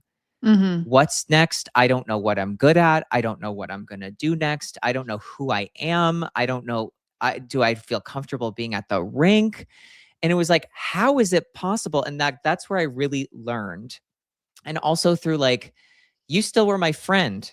Marissa Castelli was still my friend. Right. Like nothing changed. You guys were still an equal to us. Yeah. Like that, That's the really- social hierarchy of the Olympics is not actually a thing. Like Right. you're Sometimes still the same person. As a competitor, you get so hung up on the like, well, they beat me. And so like whatever. And it's just like, at the end of the day, you might remember a few results here or there.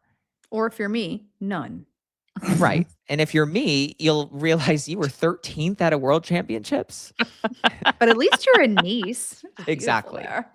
But like, you won't remember a lot of that because it's Yeah. irrelevant. Yeah. But you'll remember like the way that you were able to interact with your, I still like the way that like, I am still close to a lot of the people that I competed with is like, so it's way more important to me than whatever. And I'm so glad that like we all could get out of our own ways and we could like talk about it now, and we can celebrate each other's successes. And yeah, it's just, it is, We're lucky. we are really lucky. But it wasn't luck that got you the silver medal. It was hard Dennis. fucking work. It was Dennis It for was sure. Dennis. It was Dennis. So this becomes a huge momentum swing for you psychologically. But if you're going to win a title, it needs to happen because Nathan Chen is a senior. He finishes 8th at this event. And so we move in. I did not write any notes for what happened at Worlds. I'm assuming you were sent to Worlds. Yeah, I went to Worlds and like it was, I think I skated pretty well and we got 3 spots. Jason Great. and I, Like you got Oh, 8th. lovely. And and I Jason think was 4th. Yeah. Yeah. Okay. Nice. Oh yeah, because I have a picture of Jason going like this and I'm going like this. And it was like, we got the 3 spots. Yeah. Okay. We're getting into from here on out. I'm obsessed with every single one of these programs. I have a question. Yes. And I'm Yes. sorry if I'm jumping the gun on something that's in your outline coming, Ashley, but Yeah. is 2015 the year that Adam like comes out publicly?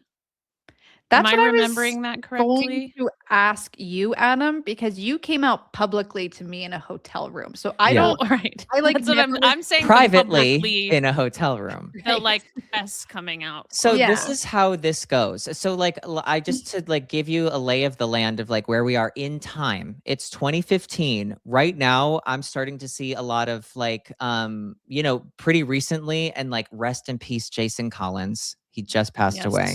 Yep. An amazing like trailblazer for like queer athletes, the first out NBA player. Mhm. He was an incredible guy.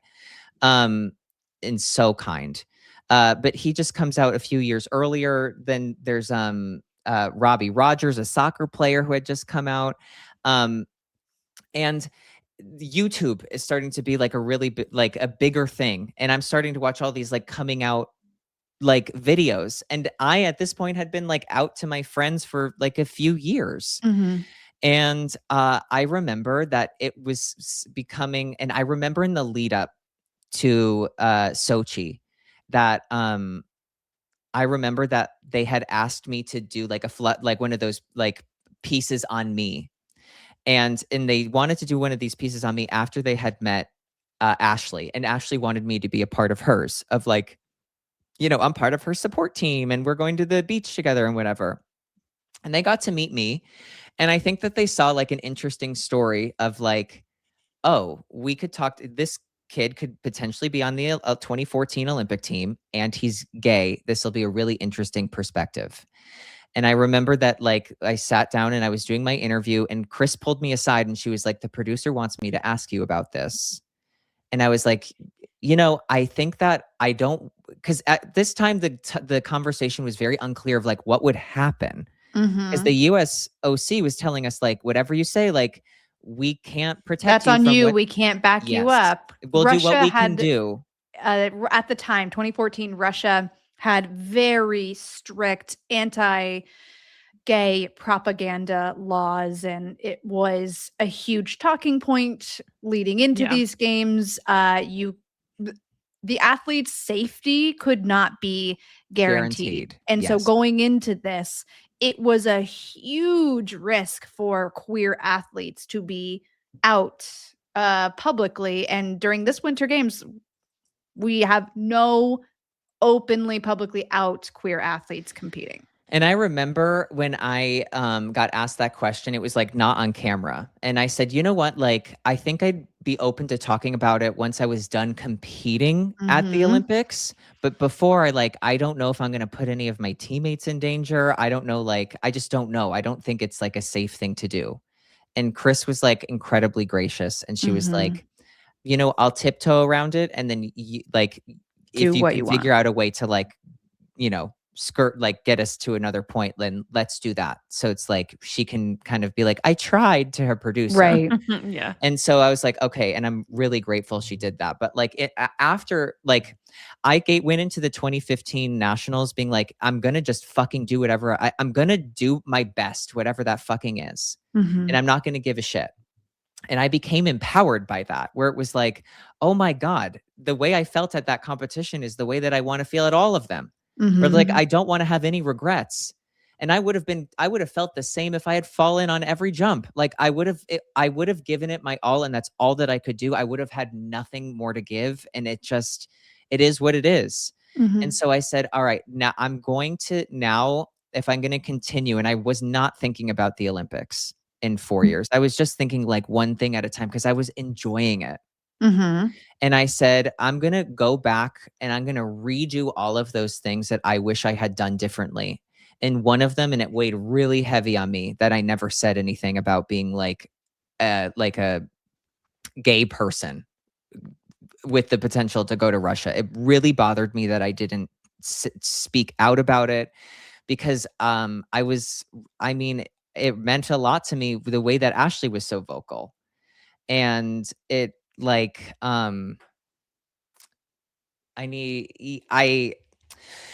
it really meant a lot to me. Mhm. And Yeah. it really changed the way that I thought like an athlete could be. Mhm. And it changed my perspective of like, why would I not say anything if I thought it was important?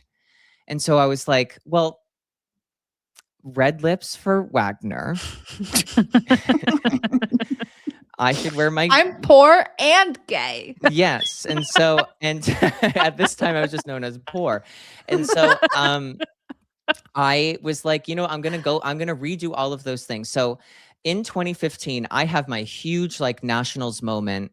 And at the same time, Ashley has her huge nationals moment. This is like an iconic skate of Ashley's, like Moulin Rouge national title 2015. And we both skate with Rafael Artunian, and Nathan Chen is this up and coming skater. So Skating Magazine wants to put us on the cover in their like summer magazine. Oh, I And remember so this. we so have some clearly. amazing shoots from this. And one of them was like, they wanted Ashley to wear a boxing glove and like punching me in the stomach. And I like jumped up like this. We don't know, but this shoot was so fun. You're It like, was. "Ugh." And the shot is cool, but I was like, and so they were like, we want to talk about like how you got to where you are now and this and that. And I said that like it's really important. And I was like, I don't want to just be like spring it on people. I was like, I want to do it in a way that's like it's not a big deal. And I'm just gonna I'll say it, and I really want to include it in the article. And I remember I called like the communications officer. Her name was Renee Felton. And maybe you even texted her first. I think you did, because I told you it was something I wanted to do. And I Mhm. think you texted Renee. And Renee was like, yeah, like Let's do it. Renee pushed US figure skating into like the modern age. I loved Renee. Oh, I Renee loved was Renee. great at. She was so great. She was so and good. I mean, so- is so great. She's but alive was and so great well. at that job. Like, And that's what I meant. she was amazing at that. And so I remember like Renee being like, we're going to make this happen. We're going to Yep. make it happen. We're going to make sure it's like done right. And I think this will be really good. And then maybe like a few days later, I got a call from Patricia St. Peter, who was the president of US Figure Skating. And she was like, hey, I'm just calling because I talked to Renee. And I was like, okay. And she was like, I just want you to know that like, oh my God, I can't be crying during my own lore. I remember that she was like, I just want you to know, like, we're 100% behind you. And we're so grateful that like, you're going to do this with us. And I just want you to know that like, I know what's going on, and that like you have our support 150% on this. Yeah. We've always got your back. This is a huge, huge moment for US figure skating in particular, because I think it's important to note that obviously there have been queer athletes in this sport. Mhm. And when you think of athletes like Johnny and his career and how this is like part of the conversation, but he can't be publicly out because of X, Y, and Z, like it's just not a thing. It's just not a thing that is done. And so for Pat St. Peters is a wonderful human being and another like great figure at US figure skating at the time. And yeah, and I love Pat St. Pete. And I also to love- like tie a little lore together, when I said that I went to a representative of the ISU when Wakaba Higuchi did not win the Grand Prix in France that I was coaching Mariah at, it was Patricia St. Peter, where I said, this is unjust.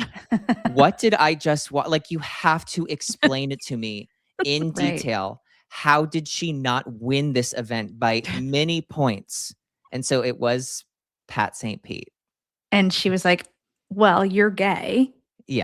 And that's what she said. And we're rich. behind you 100%. Yeah. And we're behind you. No, but that was huge. And I'm so happy that that kind of went the way that it did. I did end up looking like a gay basher because I think the cover was me punching Adam. It in wasn't. the The it cover was wasn't. gorgeous. No, the cover was. Oh, that's no, when you we're were in standing heels. next to each other. Yeah. Yes. You guys look good in that cover. Yeah. Yeah, the cover is great. All the whole the photo photos shoot were great. is It was a really fun I'll shoot. post them on the Instagram. Yes, they're so fun. Okay, so you are skating too. It's 2015-2016 season. You are skating to Who Wants to Live Forever, choreographed by Tom Dixon. I loved this program so much. I loved it so much. And then for your free skate, you're skating to a Jeff Buttle program that's a Beatles medley. Mhm. And I think that this was done so well. Mhm. I hate listening to the Beatles. I really to be honest, don't I like don't the love them Beatles. either. Like, which is this, and I knew that, which is why when you were skating to this, I was like, huh? Why? And correct me if I'm wrong, but this season there was a lot of like shifting around of the medley and Mhm. figuring There out like was. what makes I the rewrote the most bio like 6 sense. times. Yeah. Well, So you 'cause you know me, had- I'm very hoodoo voodoo. yeah. And so there Yes. was Yeah. in the slow part of it, because it was a medley, was yesterday. And I was like, I'm going to skate every day to yesterday. All my troubles seem so far away, and now they're here to stay. And I said, absolutely not on my fucking dime. Yeah. And I remember that I called the music editor and I was like, can you just see like, and I loved the song Blackbird. And I Mhm. was like, and it's like, not like you've been waiting this moment your whole life. I'm like, this is much better than my problems being here to stay. Like, I'm not Mhm. listening to that through like the haunted halls of the East West Ice Palace every day. And so I called the music editor and he sent me an edit. He goes, it actually fits perfectly. I asked maybe you to record it, Mhm. and I sent it to Jeff and he was like, actually it works perfect. Yeah. And so I ended up like switching it out. And I even remember like Nathan coming up. He was like a baby and he was like, Blackbird's one of my favorite songs. It was maybe one of the only things he like said to me in that year. And so I was like, Aw. okay, I know. this is good. So the medley ended up being Because the World is Round, Yes. Get Back, Uh-huh. then you bring it down into Blackbird, Mm-hmm. and then you take it home with Sgt. Pepper's Lonely Hearts Club Band. Yes. The final iteration was awesome. I Mhm. loved it. Agreed. Crowd pleaser. Loved it. Big crowd Also, pleaser. became very into birds. Birds Yes, this is become where birds, because a my thing. music started with like beep beep, like the tweets the of tweedly birds. dee of a spring morning. And I really wanted to do a fun long program because I really was like, and I wanted lyrics because Ashley had just done Moulin Rouge. And it's like, if I'm anything, it's unoriginal. And I want to be like Ashley. And I want to like have a program that's like fun and whatever. And I remember the first time I skated, everybody is like, don't do this. Like, please don't do this. Because they're feeling like it's going to be The Incredibles all over again. Yep. And I'm like, just let it cook. Yeah. Let me cook. Took a second to cook though. Like it Uh-huh. did. I think it didn't feel right in the early part of the season where it Yeah. was just like, but by the time you got to the second half of the season, you had found it. Yes. I mean, I even remember like Johnny saying something about the program at like one of the competitions of being like, I don't like it. Like it's not gelling. Yeah. And I just like, I had never done a fun program before. Right. Everything I had done, and believe me, The Incredibles maybe sounded fun, but it wasn't fun to do. It was not a Believe good me. time. No. And so this was the first time where I was like, I want to be a crowd. Like I like to be a beautiful skater, but like as a person, this is way more who I am as a person. Mm-hmm. Mhm. So another thing that has been scrubbed from the internet Mhm. is this Grand Prix season. Okay. Scrubbed. Do you know how I No. did? No, what happened? I do. 2 fucking fourth places. Is Yeah. that right? That's correct. Okay, Yes. great. So the first Grand Prix, I didn't skate particularly well. And I got 4th. And then at the next one, I got 4th. But I, at the end of the event, was in 3rd place. I'm getting ready to go on the medal stand, and they had like misleveled one of Ross Minor's spins. And so like they're like, Adam Rippon, get ready for the podium. I'm putting my skates back on, and like Ross and Mark and Peter come up to me and they're like, take your skates off. Did Like, they tell you? no, like I remember where I was standing with Ross, and he was saying congratulations, and then an official came over who like had no social cues at all. They were like, "No, sorry, we messed up results," and I was like, Mhm. "Okay," and they were like, "You're actually in third," and they point to Ross, and he's like excited, and then he's God. like looking at me, and he's like, "Sorry," and I was like, "Don't be sorry if they like messed up Right. If your it's the Right. level." result. If Like, you beat me, you right, beat like, me. right, like I shouldn't have ever had my skates on for the Met. Like, go put your Right. skates on. Like, what are you sorry about? It's not like Right. whatever. And so that's how I got my second fourth of the season. Okay. Congratulations to that. So now we're going to go into US championships. And we are all wondering at this point, like, is this it? Is it time? Like, my question to you, Nathan, is where? Why isn't it Nathan's time right now? Because Nathan had been really under the radar. Okay. And he, I think, was maybe like doing junior Grand Prix and doing like one quad or whatever. But like at this nationals specifically, he decides to not listen to Rafael. Mhm. And he's like, no, I'm gonna do 4 quads in the free skate, and I'm gonna do 2 in the short program. And Mhm. so it's like, I remember even watching him train, like he wasn't doing that at home. Yeah. And so he shows up, and I, like I a tradition I had, which is like hate to like you should have been focused on myself, but I would always be curious to just see where they were in the event. Is like you'd go on Twitter and you just see who was skating just to Mhm. make sure, because like there are times like if you weren't seated in the last group, like there's hours before you have to go, so like sometimes you're not even at the arena when the event is getting going. And I Mhm. remember that I was just trying to see like where they were in the starting order, and it was like Nathan Chen, unbelievable, 2 quads for the first time at a US Nationals short program, and I was like, fuck. Yeah. But I saw the score and I was like, that's not a score that like will be first place. That's Yeah, not a he was first still place getting score. scored like he was a junior Yeah. skating at senior nationals.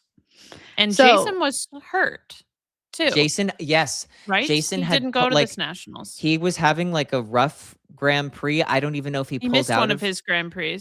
Yeah, he like and only then- did Skate America that and year. then pulled out of nationals like a few weeks before. Okay. Yeah. So the door's open. Like the it's door is open, and that makes sense. I was wondering why Nathan wasn't like there yet. Yeah, it's because But he wasn't again, on the he's not senior like Grand Prix yet. That's he's why not basically. fully. It's with Nathan. It's when this happens, it's over. So yeah. So And it's like it's happening right now. And so like at the end of the short program, I don't know where I'm you're in third? third. Okay. But I feel like it's close. It's Correct. close. Max Aaron is in first. And so you're going into this free skate. And Mhm.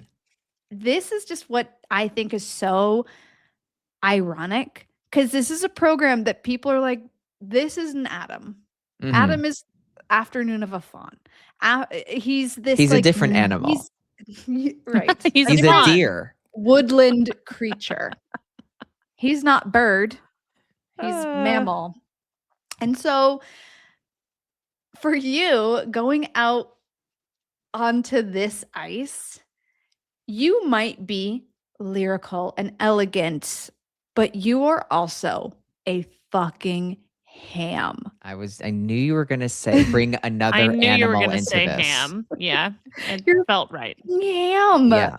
And I can hear this whole program, but like really from get back, and you just like there's the pointing and you're like bringing the audience into it, and then you're like no, I'm gonna be beautiful. You're gonna get a little bit of Blackbird and it's gonna be beautiful. Mhm. And then you just like take it home with Lonely Hearts Club Band, and I see it, and you are having the time of your life. This is different because you are having fun.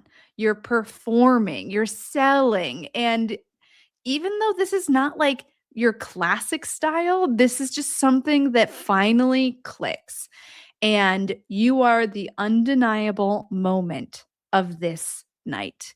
The arena is on their feet. It's like this pressure cooker of like, when is Adam going to do it? When is Adam going to do it? When is Adam going to do it? And then you go out and do it in this way that's just like so full of joy and authentically you, not the beautiful skater that you've been raised to be, but something like much more complex. And you had to like really search to find this program. And so by the time it's fully cooked, it's fucking great. And so you lock in, you go out, you have this incredible skate, and you are the 2016 US national champion, which is just so insane. It's like, finally, he did it after all of these years of like heartbreak again, devastation again. Honestly, not impressive. Not Honestly. remarkable. Not remarkable. This So- is the interview that Adam gives to Andrea Joyce on our show, where he says, "I'm like a witch and you can't kill me," with his blue Yes. hair. That is his like post national title interview that has Mhm. lived forever in infamy. What a weird thing to say. Because a lot You're of telling those me, witches I'm like, died. this is the start of Adam not giving a fuck what he says. Yeah. Because I was Yeah. like, it doesn't so- it doesn't matter at this point. Where I was like, if you skate well, like whatever. And also like Right. it doesn't matter. Like I was just so I was so in my head about everything Yeah. before like that 2015 nationals. Yeah. And the just like, what are they gonna do? Put me in last place? Like, okay, do it. Right. Who And cares? it was like, yes, it was like none of it matters. Like it Yeah. doesn't really like what matters is the way you feel about what like would you stand by it? Would you do it again? Would you say it again? Yeah. And you would say that again, I think, to Andrea. Yeah. I would say a lot worse. Yeah. Yeah. I'm so happy you're retired and not skating, because the shit that would come out of your mouth now would be so much worse. Yeah. If you think it's bad on the podcast, get me with Andrea Joyce in a kiss and cry. Right. So true. So true. Okay, so you become national champion at 26. That is old. Old. That's Mhm. old. Mhm. It's also old for a skater who has had significant injuries and a skater who has really struggled with quads over their entire career, and like someone who has missed 2 Olympics. People Mhm. are like, no, he's done. And you're like, actually, no, I'm like a witch and you can't kill me. Like, Yeah. this is why you told Andrea that. People are It's literally making like, sense it's now. time to go. Yeah. Like, no, I'm a witch. You can't kill me. You can't get rid of me. It's a crazy sentence. Meanwhile, he's saying this like sobbing. Yeah, He's not You saying were this, crying. I like, say it through tears. yeah, I'm like a witch. You just can't kill me. Yeah. It was like I was at the Salem witch trials and they went like, we're gonna do the next case instead. Right. And they're like, Burn I had her. one. So, like, I think really what I saw was that you stopped skating like you needed to prove that you belonged here. You're just like, do what you want with this, but I'm just gonna like go out and be me. I'm just being Miley. So you head into Worlds 2016 in Boston. You have a fucking fantastic skate. The audience is eating you up because now they're like, oh, we get who Adam is. Like Mhm. this is a person that we can get behind. And that I think is what really shifts. It's like before you were a skater whose career people were like following and they loved your skating. Now they're like, we love his skating and he's funny. What's he gonna say next? What is like this is where the personality really starts to shine. Mhm. You get a massive standing ovation in Boston. Audience is just again eating you up because you're a ham. Mhm. And your charisma, uniqueness, nerve, and talent are really starting to just shine. Mm. So let's get into 2016, 2017. which Mhm. ChatGPT said late career peak. I would say that this was like, I would say in this season, I do the best skate of my entire Yes, career. that's true. Mm-hmm. Now, it's an interesting season program wise. Adam skates a show program Yes. to Let Me Think About It. And I remember watching this show program being like, this is so fun. I love this. I'm so into this. And then he's like, actually, I think I'm going to use this as my short program. No, Ashley, I remember now. What? I was my exhibition at Worlds was O Yeah. by Coldplay. Okay. And I remember everybody everybody. I remember a few people had come up to me and they were like, you need to use that as like your Olympic free skate. It was really beautiful. Mm-hmm. And I was like, you know what? Yeah, I'll save it. And I skated that program like on Stars on Ice and blah blah blah. And then this is where I was really coming into like my own as like a person of like, I want to do whatever, blah blah blah. So I remember I came to you and I said, because you had just done hip hip chin chin. Mm-hmm. And it was like, well, I can't do hip hip chin chin. But Cynthia Phaneuf once skated to Let Me Yes, Think this is- About It. It's an amazing program. And I loved it. And I was like, Ashley, and so I asked Jeff Buttle, like, could we do this? And he was like, LOL, like, LOL. Why not? And didn't really give me a clear answer, but had immediately started working on the edit. Yeah. And I remember that like I was about to fly out to Toronto to work with him. And I was like, I don't really know what we're going to skate to yet. And he just sent me, he was like, what do you think about this? And it was the edit of Let Me Think About It. Like he went like, LOL, I'm empowered. Let's go fucking do it. Yeah. But I was like, that's an no LOL. So like Adam, like keep looking. So he sends it to me. I play it for you. And I remember the first thing you said was, you can't skate to this. I was, and I will own this. I was so unsupportive of this program. And What was your concern? Too gay. it was too gay. No, I mean, like, it was It coming wasn't- from like a protective, like, I Yes. don't know if this system will support you skating to this, and that sucks, but like, I worry Too like gay. we have to, it's too gay. Yeah, it was Yeah. not too like it wasn't too gay for Ashley, but she Oh was yeah, like, it wasn't gay enough. right. But there was also but like a little bit of like too gay, but like does it even sound competitive? Like are you going to Yeah, be 'cause taken lyrics are seriously? still new. And so it's like, this sounds like a show program. Yeah. And it's going to be like really out there. And is the world ready for this? I didn't think so. And the reason it wasn't ready for it was because it hadn't been done yet. And for things to get ready, they just need to be done. Mm-hmm. And so Adam is like the trailblazer in men's skating of a party program. You need one. And also like this was the first year where they allowed you to like the like now the shoulder of a man was not considered a private part. And so you know that immediately shoulders out Mm-hmm. and nipples. Yeah, sometimes the nipples would be out Sometimes too. the nipples would be out. Okay, so Let Me Think About It ended up being a thing, choreographed by Jeff Buttle. It is classic, essential Adam Rippon, fully realized, not giving a fuck program. Mhm.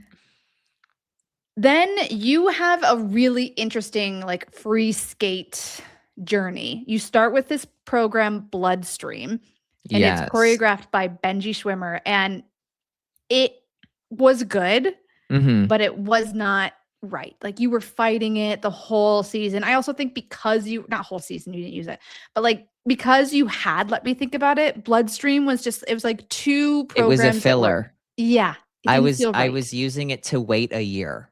Yeah. Mhm. And Mhm. I remember I skated to Bloodstream for at Japan Japan Open? Open.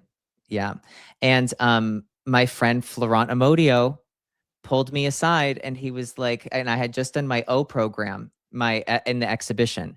And he was like, I love that program. And I was like, thank you. He was like, I want to skate to it like next year. I was like, I want to skate to it for my free skate, but I'm going to wait for it for the Olympics. And he said something I'll literally never forget. And he was like, if you have a good idea, the best time to do it is always now. And I was like, oh. My chat GPT tells me that. But basically, he's just like an author of My my chat GPT is an inspirational French man. yeah, it's and so he basically like then we talked about it a little bit, and he was like, like to create better ideas, you have to like let go of the current ones. And so like, do you basically want to be like stay static for a whole year? And I was like, no, Florent, I don't. Not guilty. Okay, so you end up embracing that idea, but you compete Arrival of the Birds and O on the Grand Prix circuit, correct? Yeah. Okay. Right. You live, laugh, love your way into a great idea using it now. So it's Grand Prix season. You go to Skate America. It's bronze. Oh, things are looking good. You're getting really great feedback on both programs. People are loving them. Now, Trophy de France. They've had a name switch up. Bronze again. Oh. This is my defining Adam performance. This is the best this skate of my career. And then his short program at 2018 Nationals are the two times I remember watching Adam compete and like having like chills, goosebumps. Like not that never happened otherwise, but those are the two that like stand out. Well, the week of Grand Prix France, Donald Trump got elected for the first time. And it was like a hard week. It was awful. Like it was awful. And I flew to France with my Hillary Clinton t-shirt to be like, we are not those people. And the election was happening as we flew. So it was like, I was ready to like gloat and fucking celebrate. And I'm with her. Like I was ready to do it. And I remember like taking a nap on the plane and seeing the electoral college map, and the entire country was blue. Like everything was blue at that point. At first. And I was like, good night. And I woke up and it was like, it was not finished, but it did not look good. And then I landed and I could not understand what was being said on the radio. It was all in French, but there were a lot of like, Donald Trump, Donald Trump, Donald Trump. And I was like, God, please tell me that it's just because he's throwing a fit. Right. No. Yeah. It wasn't. Well, he was, and he would continue to for the next, how many years has it been now? 12. Too many. 10? Yeah. Too many. But I think that, like, I remember feeling this sort of like cracking in my heart as Adam skated this clean free skate at Grand Prix France as I sat on my couch in my New York apartment watching it on like a laptop. And like, because it had been just like this long week, and it was like one of those things where like I started crying, and it was not just because of the skate. But it was like I said, you feel something like crack in your chest sometimes when you're like holding a bunch of things in. It was the moment this, like, in time. Beautiful program. Beat Nathan. Importantly. Yeah. Loser. Nathan Chen and Hillary Clinton, the two big losers of that week. Who are big losers of the week. Okay, so you have a really solid Grand Prix season. You end up qualifying for the Grand Prix final for the first time in your career. And now going into this, are you thinking, I have a chance at the podium? Maybe not. But the fact that you're even qualified is a huge deal. It's like for athletes to qualify for the Grand Prix final, you are top 6 in the world. Top of the top. Yeah. But even still, like it says something different about you. It's the most prestigious event of the season. Mhm. Way Yes. more than World Championships. It is so much harder to qualify for the Grand Prix final than it is the World Championships. It Yeah. shows consistency and it shows international relevance. Yes. And that's why it's very prestigious to make the Grand Prix final. It was something I'd Well, always wanted to do. Can I read the field at this Grand Prix Please final? do. It's insane. It's insane. So this is the order in which they finish, and I am sorry, Adam is going to be the last name that I read. Don't be. It's Yuzuru behind Hanyu. like multiple time world champions. Yes. Yuzuru Hanyu first, Nathan Chen second, Shoma Uno third, Javier Fernandez fourth, Patrick Chan fifth, Like, Adam sixth. That is can insane. you believe this stacked This was the field? golden era of men's skating. And do you want to know like, something I like sick agree. and twisted? If I had like just like when I was there, I felt like it's so interesting where it's like there's only 6 people there. You're just one warm up. This was like the only time, and I told myself like after this event, like I'll never get myself in this headspace again, where it was just like I felt so distant from Mhm. everyone.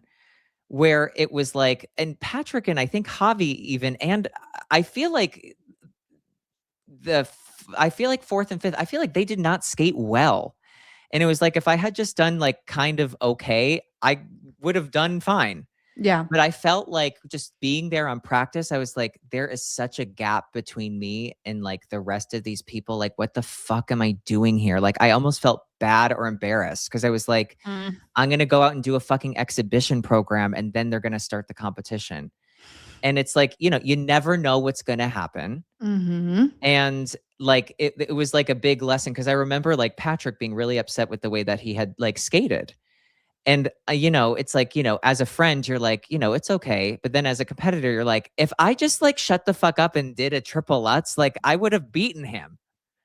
And Yeah. it's like, it was like a reminder to me where it was like, why are you focused on other people? Like, right. don't It be. doesn't But I do mean, any good. that is like, those are like 5 of the greatest skaters of all time. I know. Isn't that crazy? It's crazy. You were all at that Yes. event together. Yeah. It's amazing. Well, it's about to get crazier. Crazier. So you wrap up the Grand Prix final, 6th place. We're leading into U.S. National Championships. Disaster strikes again. But I'm Man. going to add in, I think this is the best thing that happened to you. I really do. I don't think this is that bad. I mean, Mhm. it ends up fine. It's the best case scenario, I kind of think. So Adam is warming up off ice. We are at Lakewood. And I'm on the ice Mhm. skating. And all of a sudden I look over to the side and like Adam is sitting on a bench with his bare fucking foot propped up and everyone is standing around him. And I'm like, oh my God, what is going on? Like, he Mhm. needs to get on The the ice. drama. The drama of it all. This poor gay. And so I like go Now it's over the to poor him. gay. Yeah, now it's Not poor. different. Yeah, now not it's like, poor, oh, this comma poor gay. gay. Yeah. Now, so I go over to him and I'm like, what happened? What is going on? Why is your foot out? Put your foot away. Yeah. And Adam, I can hear him. I can see him. He's like looking at me, but he's looking through me. And it is like a divine spirit is speaking through him. Mhm. And he goes, I broke my foot and I'm going to the Olympics. And I'm like, okay, bitch, like we need to, what? Like, first of all, let's go get you an x-ray. And second of all, Yeah, did you break your head on the way right, down like, too? what? So this is the most like woo-woo Adam Rippon moment of my life. But as soon as he said that, I said, he's going to the Olympics. He will go to the Well, Olympics. he loves to have a good story to tell. He loves And I a knew it would story. be. Did you still do, I think you did, a teleconference that year before nationals, maybe? Did you still do one? like when you were withdrawing and you were talking about the foot, I remember hearing you do this performance of like this is a good like thing that happened to me, but that could have been another time that I interviewed you or a different teleconference. I can't really remember, but I think maybe I mean, I was the reigning national champion at the time, so I think maybe it would make sense maybe if I had done one. There were times that like someone was scheduled to do a teleconference and they would use it to announce their withdrawal. Then maybe that's what I was And doing. they would answer some questions about it. So I don't know why it's I can look back and see if you actually did it because I would have the file. I but would imagine I think did. I'm feeling like you did still Yeah. do one and you were already like spinning. Yeah. No. Oh, yeah. Like a master publicist of your own life. I was like, we've been wanting this to happen Yeah. for a while. Finally, It's we broken. got it. Yeah. And those weak ankles finally pulled through. Mhm. So you fracture your foot, Break it. right? Just totally, it's broken. It's broken. His foot is huge. I broke my foot, which was not the bad injury. It was how The badly I sprained my ankle. Brain. Yeah. It was horrible. And so this becomes like when Adam feels divine intervention, like trickle Mhm. into his life, he is fucking sold. Yeah. Like you didn't question it. You were like, He's a I broke my menace. foot so that I could go to the Olympics. Yes. This is the price I am paying, and Mhm. I will go to the Olympics. Just like immediately, I knew in that moment of like, I just like all in a flash. It happened like all in a flash where it was like, you'll not go to nationals. Okay, we'll have to figure out the criteria another way, but there's another way. It's January. You have 12 months.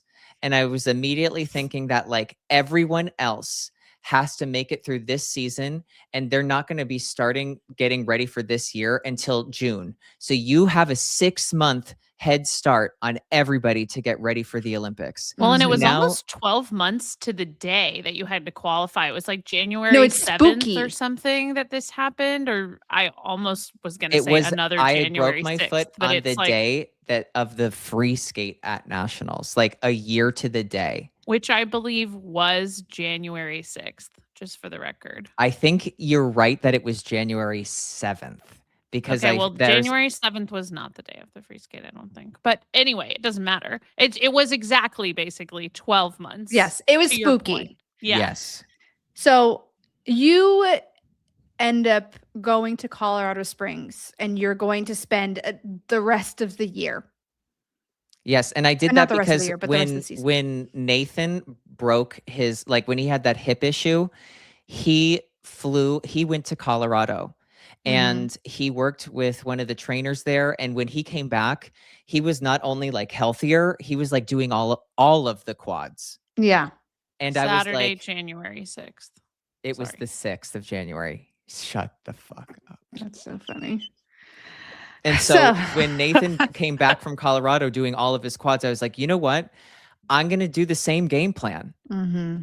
And Yeah. I'm going to do what Nathan did. Yeah. And so I was like, I also don't ever want to associate being home in LA with like being hurt. Yes. And in LA, you have some of the best like therapists and trainers and PTs, like the best in the world. But if you live in LA, you know that like one of them is in Santa Monica, the other one's going to be in Van Nuys, the other one's going to be in Irvine, and it's Yeah. just like, what, I'm going to drive around all day, or I can You go spend to your the whole day Olympic- in the car. right? And I also know, again, like I'm gonna be maybe strapped for cash. Mm-hmm. I'm Yeah. not gonna get any more prize money. I don't know what envelope I'll be in for team wise. I don't know if I'll get any of the summer shows, which was a huge part of my income at this time because I was making money. I was Mhm. making like good money for myself. And I was like, we got to scale back completely. And and one of the greatest like assets we have as athletes on Team USA is that we could have access to the Olympic Training Center, like free room and board. Mm-hmm. And so it's like, this is what I'm going to have to do for the next like 5 months. And so Adam moves to Colorado Springs. He moves into the OTC. He buys things from Target to make it actually seem like it's like a real apartment. He's recovering there. And I save the receipt because when I leave, I return it all. Yep. Okay. Hack. And he did. So, for the sake of time, we're going to get into 2017, 2018. But what I do want to say is the reason why this was such a good thing for Adam was a couple different things. He did not go to US championships to potentially get beat by Nathan Chen. So now it's like he didn't lose his title. He didn't like the crown wasn't knocked off of his head. So optics wise, that's like a really strong better. position to be in. Mhm. He didn't expose himself to potentially being volatile at a world championships and, you know, exposing Team USA to losing spots. He is coming off of a really, really strong season. So this injury takes him out of it. But I'll at add the one more perfect point. benefit. One more benefit, I think, is that you repeated both programs, and I think nobody batted an eye about it in the way that maybe they batted an eye about Ashley's repetition of programs in this season. Mhm. Like, because it was like, oh, well, of course he has to repeat his programs. He had no time to train new ones, and he didn't even Yes. get to use those in the second half of the season. We want those programs again. They were, and Mhm. people We were like didn't get excited enough to see of them them. again. Yes, So I think that's yes. an added benefit too. Yes.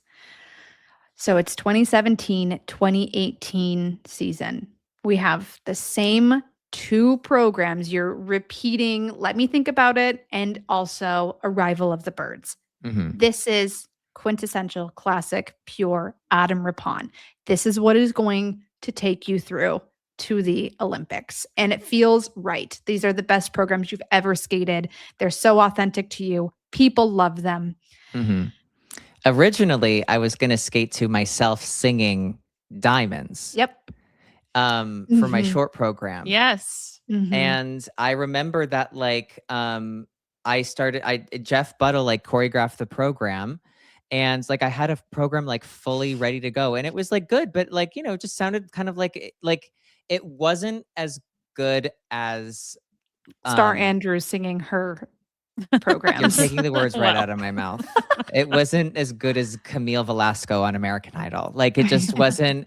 And it just like it was not as it was just sort of like a pretty nice program. Yes. It wasn't as impactful as Let Me Think About It. And It I felt remember a little homemade It yeah, was. no, it sounded because a little like it was like yeah. you were doing the music yourself. Yes. It would have It been did. really fun in a non-Olympic year, and I think you would have I eaten agree. it up. But like for the Olympics, you're like, Totally. no, I actually do need something. But I was extended. obviously thinking of a PR spin of like, and Right. he's singing his own music. Yes. And I was like, I love a good like PR. Because at this point, like, as somebody who had never been to the Olympics, I very much understood what they were at this Yeah. point, and they were not a competition. It was a place for you to showcase.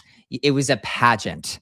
Well, you also are not going to win the Olympics. You are going to How dare you? experience the Olympics. Yes. Yeah, but I think we've talked about this when we've talked about the Olympics. We covered 2 months ago that like not everybody goes to the Olympics to win a medal, to win them. That is not what everybody is there for. Right. Like it is like a lot of it is pageantry, and a lot of what you get out of the Olympics after the fact in terms of earning potential and whatever else is out of the pageantry of it all and not really the results. Yeah. Totally. it's I mean, so true. even to like when in Milan, I mean, obviously, like Alyssa was competing for something, so like she was in the medal conversation. Obviously, she wins the Mhm. gold, but like I saw a little bit of like myself in the experience that she was having, in the way that like she was unbothered by the way that like the Yeah. results were shaking out. And obviously Yeah. it's just like, how dare you at 10th place say that you see yourself in the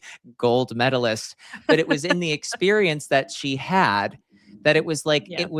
it had nothing to do with the scores and like whatever. And it was like, that's how what I mean is like, when I saw her skate and I saw her reaction to it, that's how I felt about what Yeah. I was doing. And Mhm. like, that's what I felt. So let's get to US champ so that we can talk more about Olympics. So Honorable mention, sorry, Ashley, just an honorable mention that because he did not skate to diamonds, he did at the gala of a Grand Prix event, I think you NHK. stole And this the right out final. of my mouth. Yes. Oh, go I ahead. thought you were saying Nope. let's get to nationals. No, I'm no, no, sorry. go ahead. So he does just sing diamonds live. Yes. Instead That's of an important skating. note that I have in this document. Gala. Is Yes. he sang this program live. So you But Amazing. I'll got tell to you that experience. I was gonna skate an exhibition, and I remember being at NHK with Mirai Nagasu, and she was like, "You should sing it in the exhibition instead." And she was like, "I'm gonna make you do it." And she like went over to the music people and was like, "Give him the microphone." And she was like, kind of egging me on to do it. And I remember at this time I was so nervous to I was so nervous to get an injury. Yeah, that you And were like, like, I'll sing. Yeah. yes, and I Yeah, was I like, don't need to perform in I don't this. want to do anything stupid. I don't want to be like feeling really tired after Yeah. the competition, and like I don't want to do anything stupid. So you know what? I will do this, and everybody will be like whatever, and they won't say anything about me not skating because I was so worried that I was gonna get a Get injured. stupid injury. Yes. No, it's camp. It's amazing. It's classic. So Skate America, silver, NHK, silver, Grand Prix final. I didn't make a note of that, but Grand Prix final, Fifth. Fifth, I think. Okay. Yeah. So It we're is gonna cool that you had 2 years ago 2 fourth places, then last year 2 third places, then this year 2 second I places on the never- Grand Prix. If I only Steady did one climb. more year, 2 golds. Ugh. If you'd only gone another year. Damn it. So we are headed into championships, and Adam has 2 Olympic attempts that have not gone well. Mm-hmm. Going into this event, he has momentum, he's skating great, but like that's the ghost of Olympics past is still very present. 100%. And your skating is so much more grounded, yet it's like free at the same time. And like you won nationals at 26. You have shown yourself that anything is possible and you're in the conversation. You have followed the criteria to a T. A favorite, You I would are say. a favorite for the team, Mhm. hands down. Mhm.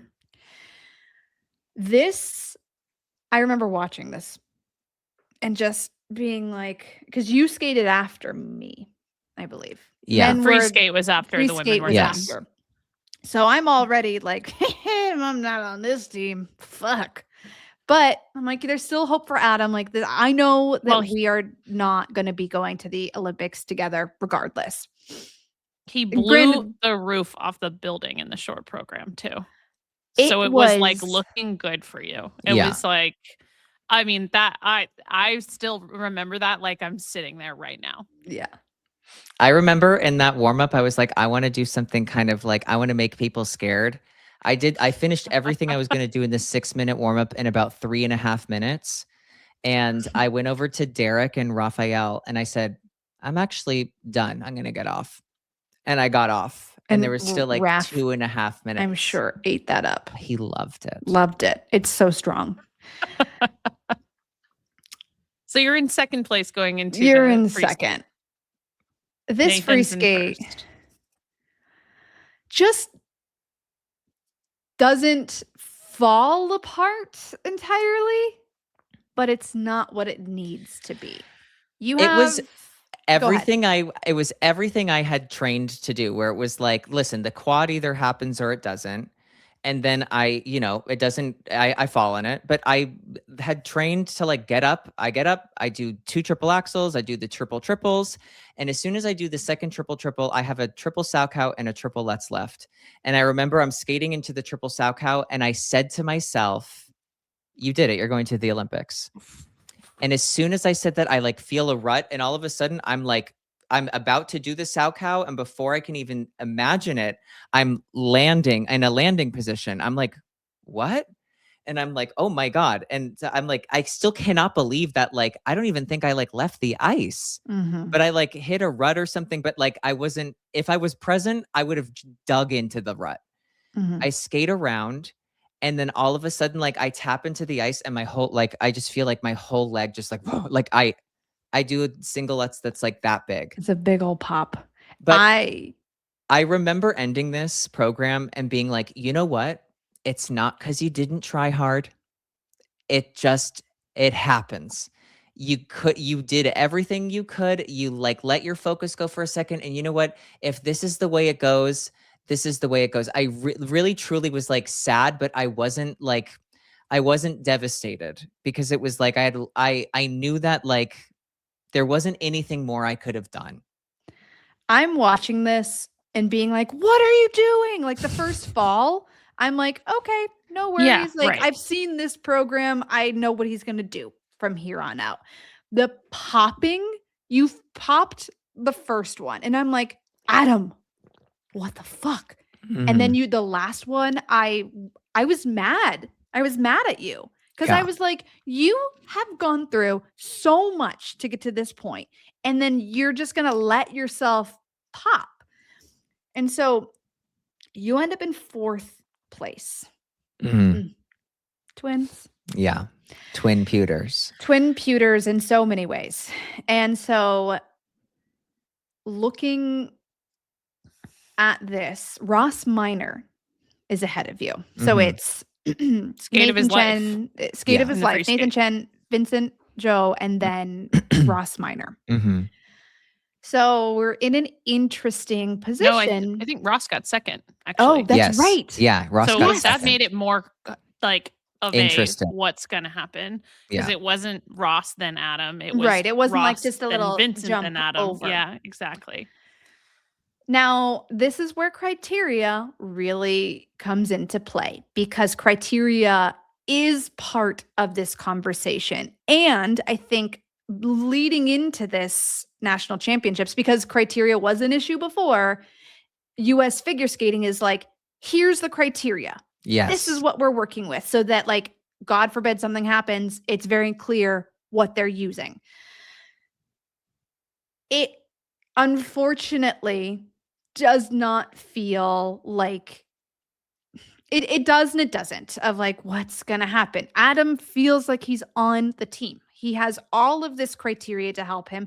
And granted, he doesn't have, worlds prior. He was out the second half of the season, but like he qualified for the Grand Prix final. He was second at both of his Grand Prix. He had a phenomenal short program. Mhm. And then this free, it just didn't quite go according to plan, but it wasn't like and a total implosion. The person he's being compared to in this particular instance has almost no criteria whatsoever. So it's not it's like very black and white in the criteria. Yeah. And it's just also sort of black and white as to who skated better at nationals, which was Ross. Mm-hmm. And we were like, okay, What do you do now? Yeah. what are they going to do? And I think people felt like they would choose Adam. At least that's how I remember thinking it would go. Yeah. But it's like, I mean, you guys were there. You don't believe it until you get the message. Yeah. I mean, Adam and I are both in this position of like, we're both in 4th place, but Adam's position feels wildly different from mine. I wrapped up that competition being like, no, they're not putting me on this team. And I wrapped up his event being like, no, they're putting him on the team. Like it felt very clear. I think that's right. Yeah. It felt so based on his entire body of work, US figure skating names the team Nathan Chen, Vincent Joe, Adam Rippon. Adam is officially an Olympian. Mhm. And I'm so proud of your career, and I'm so happy that you were able to kind of push through, because I just think of like the man that I saw in 2014 and the man that I saw training all the way up through 2018, and you're a completely different human. It's amazing. Totally, yeah. And I am so in awe of you. Okay, so this is kind of how it shakes out. Adam is like the veteran stabilizer of this team. You have Nathan, who's like really at the start of his career, technically so promising. He's going to be like the next prodigy of men's skating. Gold medal favorite. Gold medal favorite going in. Vincent Cho is this technician through and through. He's starting to work on his artistry, but really, like, we see him as the technical athlete. And then Adam's like the older guy who hung around long enough and worked hard enough and like clawed his way onto this team. And so Adam is going into this Olympics knowing I am not going to be an Olympic medalist, but I am going to be the fucking life of the party. And I'm going to be prepared. You are like a cultural moment at this Olympics. You are giving the quotes that everyone is looking for. But at the same time, you're not just like a talking head. You're also going out and skating really clean programs, delivering under pressure. In the team event, you skate the short program. The free skate. Free skate. That's right. Sorry. Nathan has a struggle in the short. Mm-hmm. And I remember watching the world discover you. And like the first time that they see you is this beautiful program. And then you open your mouth. Mm-hmm. And like the contrast between the two is just so wildly different. Like the self-awareness, you're funny, you're sarcastic, but at the same time, you're going out and you're like a key player in helping Team USA win a bronze medal in the team event. And you become just the darling of this Olympics. This is like Well, the he picks a moment. fight with Mike Pence first. Well, that helps too. I Before the remember opening you ceremony. asking me. Well, You're like, before the opening ceremony, he picks a fight with me publicly. Yes. well, you know, Well, that happens. gay men will do that. It just happens. That is so true. But I just remember knowing that like I want to I thought of like what's the experience I want to have, and I always thought of Tara Lipinski saying that like she was just there to enjoy the Olympics. Mm-hmm. And she was there and she took advantage of every experience. And I said, you know what, my Olympics, I want to do the same thing. And I want to be totally myself. I want to have a good time. And that's the only thing I focused on. I wasn't trying to get any sort of like opportunities or whatever afterwards. I'm so grateful that I got them, but I wasn't even thinking about them because they don't happen to the people who get like third in the team event. Like, do you know what I mean? Like they happen to the gold medalist. And so I was not concerned about them. But I knew that like if I was going to be myself and like, say shit, that I needed to skate well, because I knew for a fact that like if I wasn't skating perfectly, like if I wasn't doing all my jumps, and if I were to ever fall, God forbid, that would be like, why did we send this like unserious clown? Yeah. And I was like, I will not, that Give will them not that. happen. Yeah. I will not allow that to happen. Yeah.